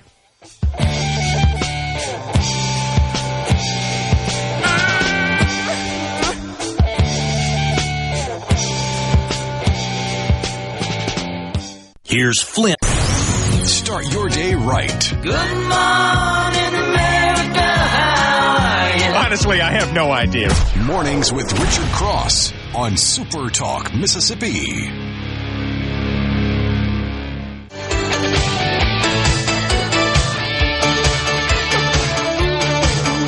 Richard Cross is on vacation on spring break this week. Appreciate you letting me sit in. My name is Scott Sands. Douglas Carswell from the Mississippi Center for Public Policy will join us in a few minutes. This hour, we're also talking with author Brad Meltzer, and he's joining us now. His new book is Make Magic, the book of inspiration you didn't know you needed, and it's based on an amazing speech that he gave to the graduating class at the University of Michigan last year. And Brad, you know I'm an Alabama Crimson Tide fan, much to the chagrin of all the Ole Miss and State people listening to us on SuperTalk Mississippi. But even though this was a Michigan speech and you showcased the national champion Michigan Wolverines, I've watched this graduation speech at least 3 or 4 times, and it's absolutely amazing and so inspirational. No, thank you, Brother Scott. You know, it was pretty humbling because I'm a Michigan grad, and they asked me to do the commencement address. It's in front of 70,000 people in the big house, but I was focused on one, my son, who was graduating that year. And, you know, that's all I cared about. You know, I still even get choked up thinking about it, but just watching it and being able to do that for my boy who never got, you know, his high school graduation was canceled because of COVID. So this was the first time he was going to be able to graduate since middle school. And when the speech was done, all these people kept coming up to us and saying, hey, I would love the text of that speech. Can I have the text of that speech? People reached out to my sister in another state, said, I saw your brother in a stadium. Can I get the text of that speech? Scott, I've been doing this for 25 years. No one's ever asked for the text of anything I've ever said. So that's when we were like, maybe we should turn this into a book, and that's where Make Magic was born. And it really boils down to the 4 types of magic tricks and how you can apply them to your life. That's right. There are some things you can't explain. That's what magic is. And my job as a writer is to make things appear out of thin air. So I spoke to magicians who told me that there are only actually 4 types of magic tricks. Put aside illusions and escapes, there's 4 tricks. 1, you make something appear. 2, you make something disappear. 3, you make 2 things switch places. And 4 is you got to take one thing and you turn it into something else, which is the hardest trick of all, and that's transformation. And I went through one by one what you have to make appear as the best version of you. When it comes to what to make disappear, I started talking about fear. People always want to make fear disappear. But I said, let me challenge you for a moment. And I told this story, and this is true. When I was in high school for 4 years, to get through high school, I worked at an ice cream store at the Haagen-Dazs in the local mall. And this woman, I remember, coming up to me one day, she starts snapping her fingers at me. She says, you got to serve me. And I said, ma'am, I'll be right with you. And she said, nope, you got to serve me now. And I said, you know what, ma'am, you're being rude. I'm not serving you. And she screamed in my face, you're going to be working at this miserable ice cream store for the rest of your miserable life. And I looked at her very calmly and I said, ma'am, if I am working here for the rest of my miserable life, you're still never getting any ice cream. And I used to laugh at that story, saying, oh, it never bothered me. But, Scott, it did bother me. It always got to me. My dad struggled with money his whole life. It made me feel like I was going to have that same struggle in my life. And it made me feel like my life wasn't going to go well. And then I realized that woman drove me. It was like rocket fuel. And that's what you have to do with your fear. Not make it disappear, but you got to use your fear. Harness it. Don't vanquish your critics. Prove them wrong. And that's the second magic trick you got to do. You know, it's interesting. I'm not a guy who's found himself throughout my life gravitating towards self-help books or improvement books. I find books, movies, TV shows to be an escape from reality, which is why I love all of your thrillers. But right now, as you know, Brad, I'm going through kind of a transitional period in my life. I was let go after 10 years for my job. So at my age, it's hard to figure out a way to reinvent yourself when the job that you've been passionate about for your entire life is really no longer available. So I'm reading Make Magic now and looking for those inspirations to to make the negative things in my life disappear and figure out what I want to appear in my life and where I move forward from here. Well, not only that, you just did the third magic trick, right? You got to take right. You got to take two things and make them switch places. That's the third magic trick. And there, let's talk about empathy, because that's what empathy is. It's switching places with someone else and putting yourself in their shoes. And I can tell you that when I was 13 years old, my dad lost his job, had nothing left. He had so little, in fact, that we had to move from where we lived in New York down to Florida and move in with my grandparents because we couldn't even afford a place to live, couldn't afford a security deposit. So it was six of us, my mom, my dad, my sister, myself, and my two grandparents in a one-bedroom apartment. And, we were sleeping, there weren't enough beds for everybody. It was terrible. And all the people in the building were trying to get us evicted because they were like, you can't have six people in that small space. So this one neighbor across the hallway, I'll never forget, she said to my grandmother, listen, why don't you take my apartment for your family? I'll move out. You use my apartment for them so your family can have some space, can have, so that they won't get evicted. Nicest thing anyone had ever done for my struggling family. And when I was little, I remember her name as Mercy. But as a kid, I always heard it as Mercy. And make no mistake, mercy and empathy is what she showed us. And today, cruelty and venom, harshly judging those we disagree with, that's become sport in our culture. But cruelty and venom aren't signs of strength. They're signs of weakness and petty insecurity. And what takes strength is showing people empathy. And I love the fact, right, years ago, you may have never said those words of what you were going through right now. But now there are all these people listening who have that empathy for you. And, man, if I could give my kids any advice, it's to bring that through life. Every person listening, I wish my parents were alive today to see that we're okay, to see that my kids are okay. And every person listening right now is going through some battle. For you, it's the job. For people listening who are fighting cancer, going through divorce, financial struggles, we're all going through it. And if we can all show each other just a little bit of grace, a little bit of empathy, man, that's how the world gets to be a better place. That is how you make magic. That's what the book is there for. And that's why the book is just taken off, because I think we're starving for kindness and empathy right now. I see it a little differently. I think it's easier sometimes to be empathetic for people you know and care about, but in this age of social media, it's much easier to gravitate towards the clickbait and be mean and say something outrageous to attract attention. I think that's right. Listen, I've had people over the years who say, oh, I don't like this, I don't like that about me.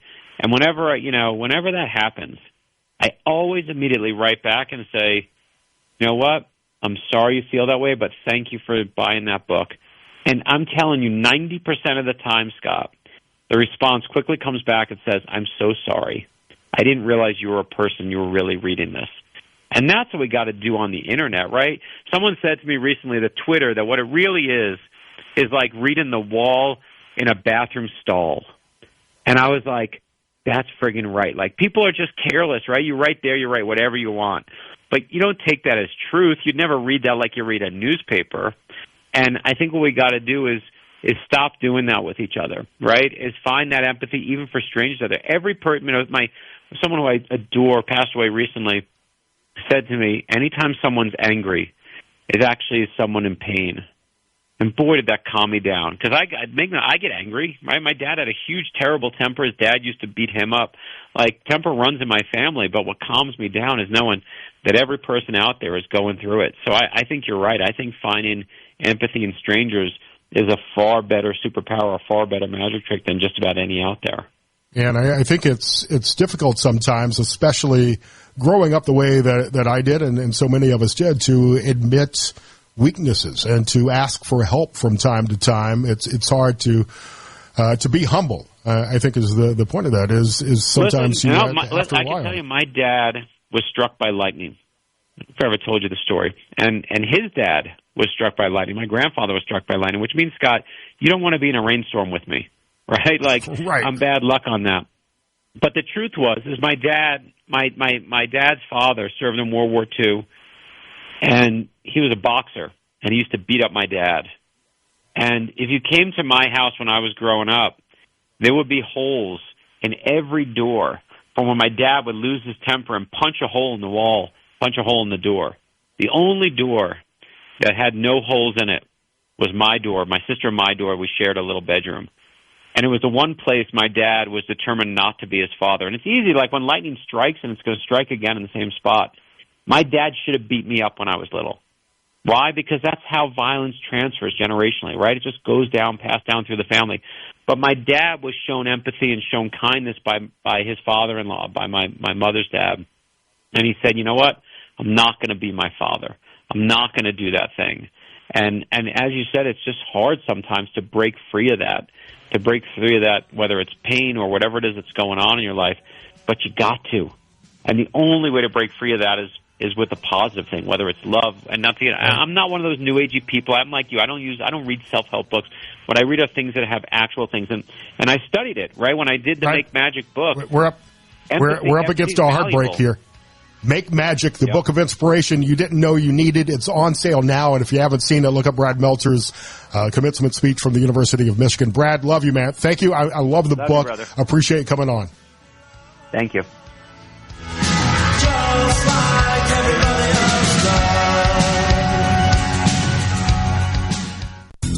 Good morning. Good morning to you there. Okay, up and at 'em. Start your day right. Mornings with Richard Cross on SuperTalk, Mississippi.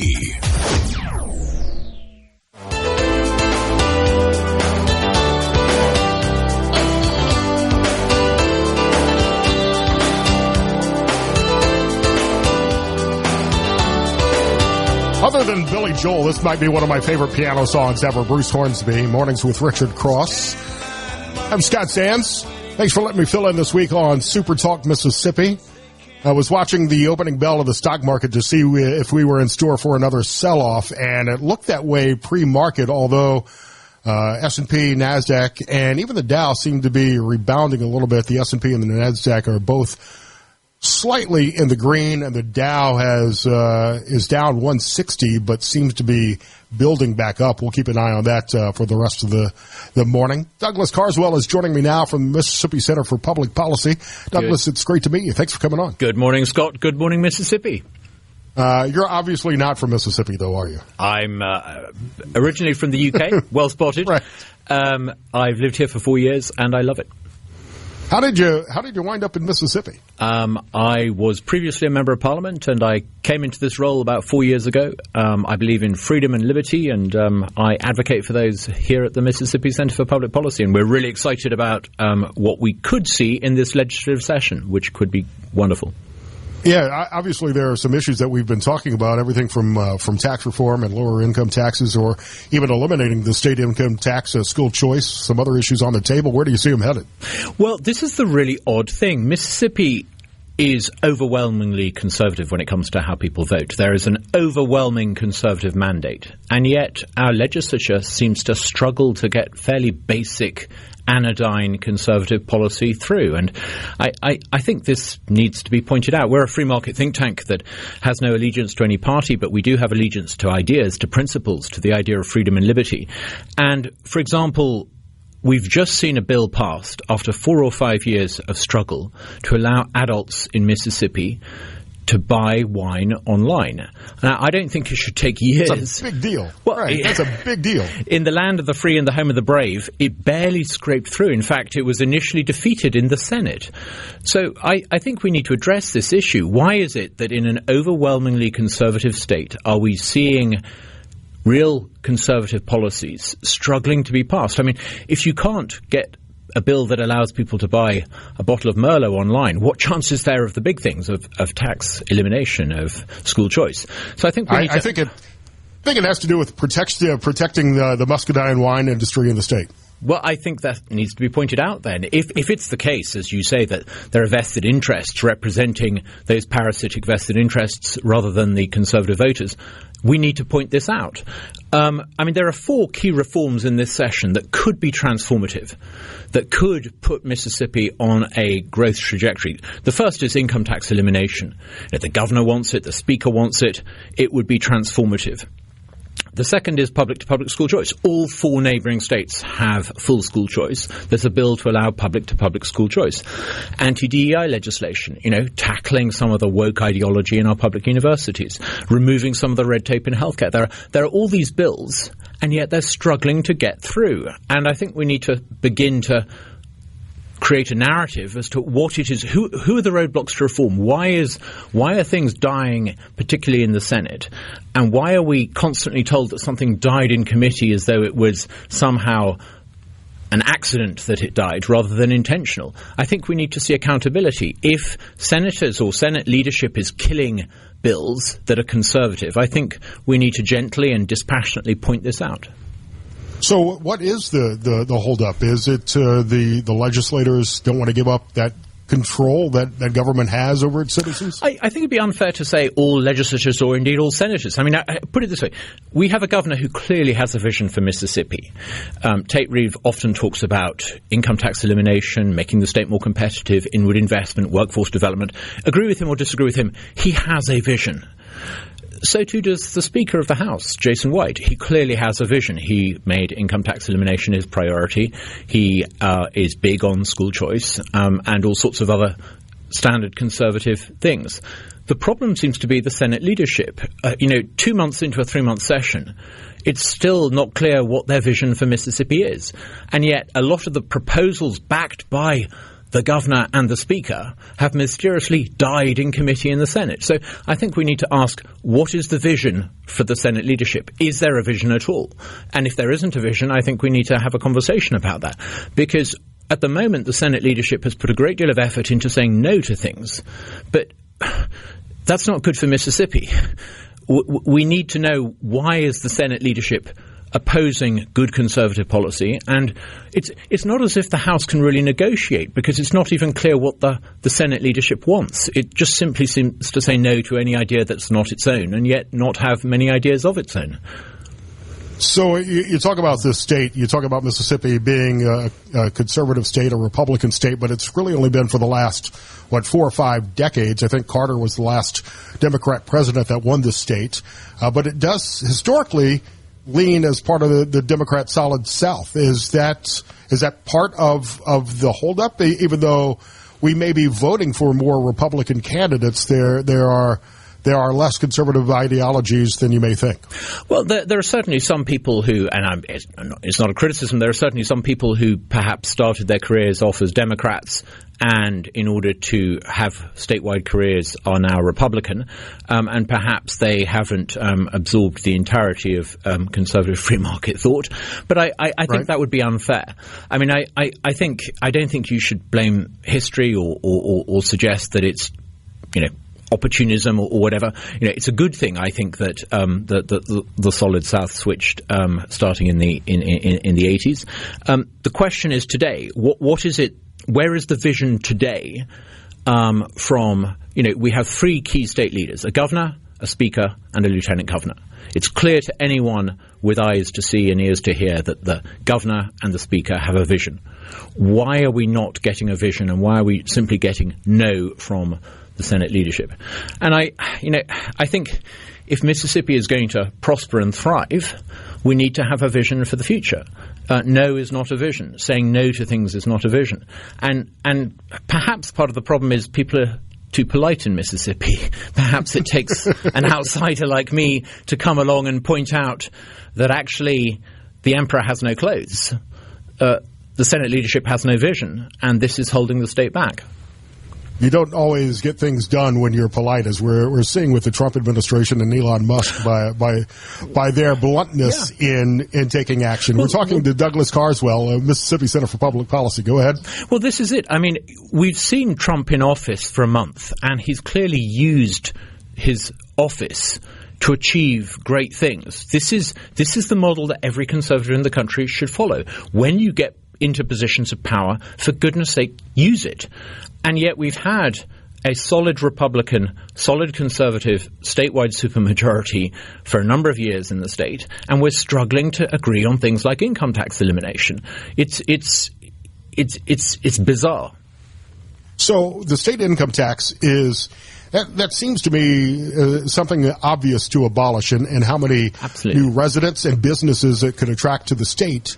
But it's a tough thing to get done. I mean, government does rely on tax revenue to spend money and to follow their programs, but you actually could bring in more revenue if you abolish it and divert the revenue sources to other programs. Yeah, I mean, you need to do these things carefully. I don't think anyone is saying that you should. You can't cut it tomorrow. Yeah, you can't cut it tomorrow. You got to have a plan. You got to have a plan in place. Absolutely, and you can do this by creating what are known as triggers. And I think the proposal put forward by Trailer Marr and Speaker White was a pretty good proposal. It's not perfect. There are minor things, but they did it very publicly. They had a tax day. They invited people to come along, and hundreds of people did. I was there. It was really extraordinary. It was a sort of public discussion about tax policy.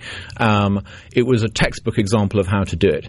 Lots of different ideas, lots of different discussions. Trailer Marr went away, came back with I think a pretty good plan. It could be improved on. It's not perfect, but it's a pretty good plan to eliminate the income tax. And it does it in a sensible way. We then saw Trailer Marr and the Speaker propose HB1, the clue being in the title. It was their priority bill for the session. They passed it in early January. We then had weeks of no response from the Senate, and eventually a counter-proposal that seems to me to be about positioning to not eliminate the income tax. And I think at the end of last week we got a proposal from the Senate, sort of take it or leave it. I mean, I'm not sure this really should stand. It's not 6 of one and half a dozen of the other. It's a good conservative income tax elimination policy being countered by a proposal to not eliminate the income tax. I think this needs to be pointed out to your listeners. We seem to have a vacuum where there should be Senate leadership. It's bizarre. So, and we've got about a minute left in this segment. Hopefully you can stick around for the rest of the show. Love to.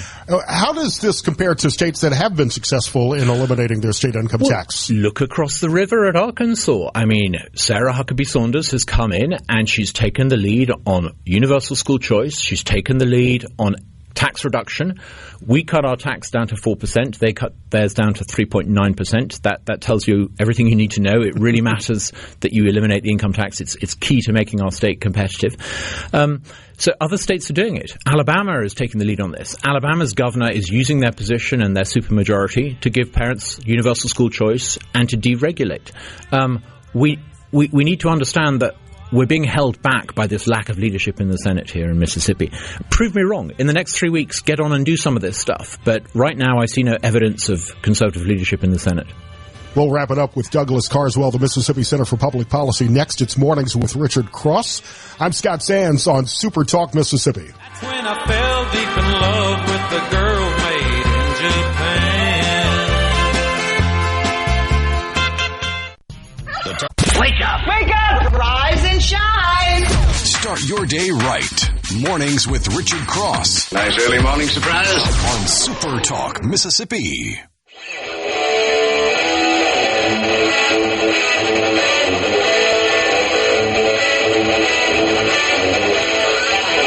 Richard Cross is on vacation this week, spring break.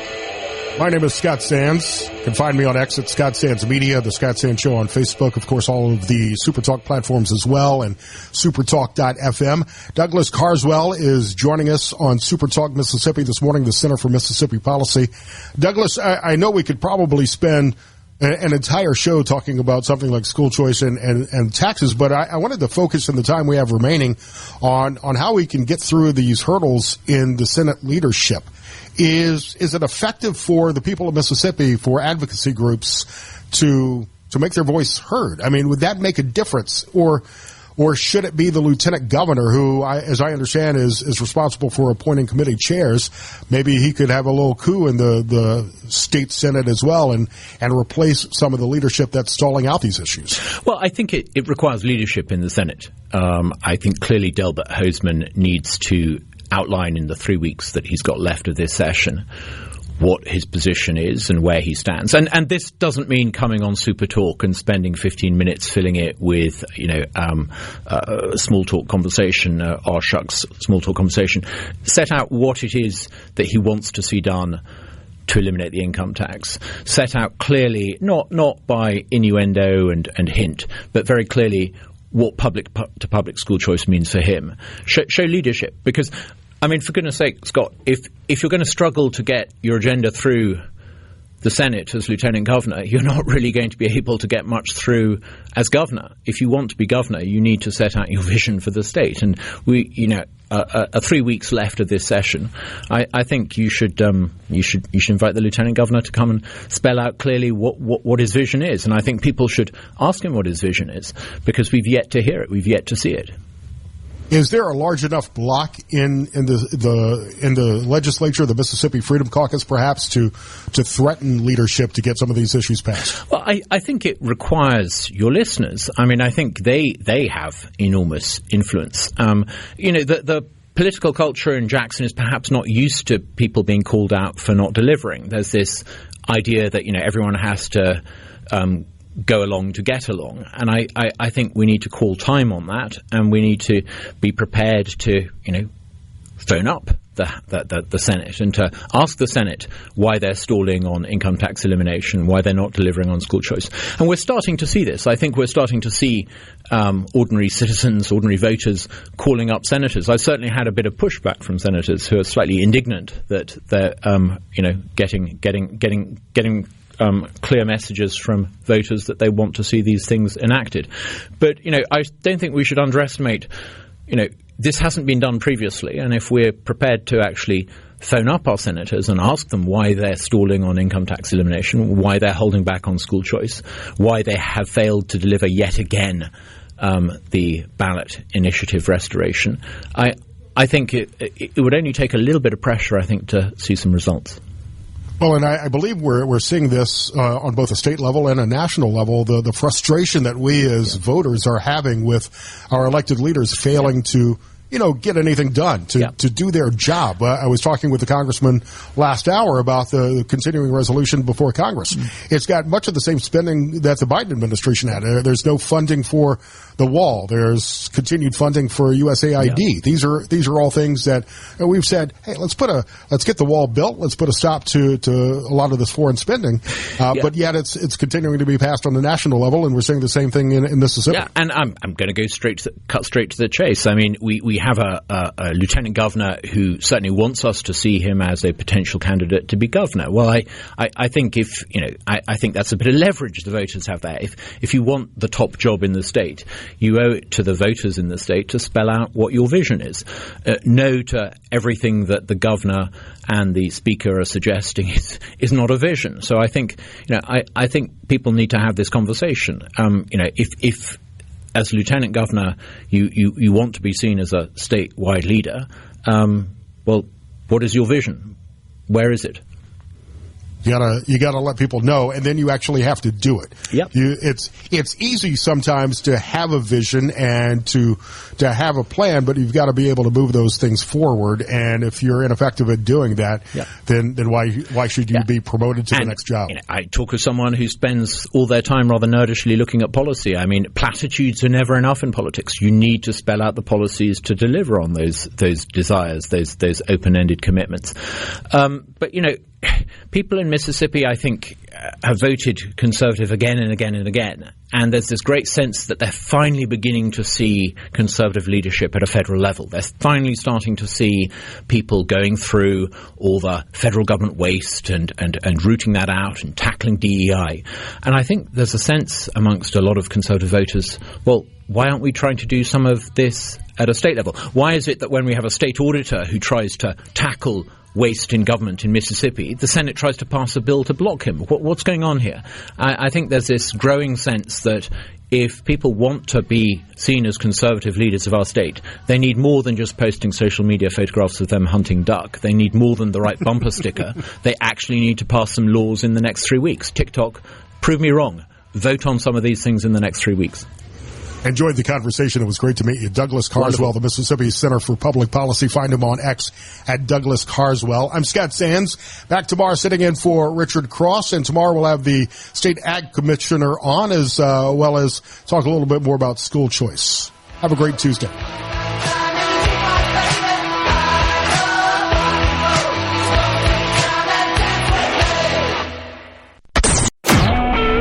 SuperTalk Mississippi Media Production.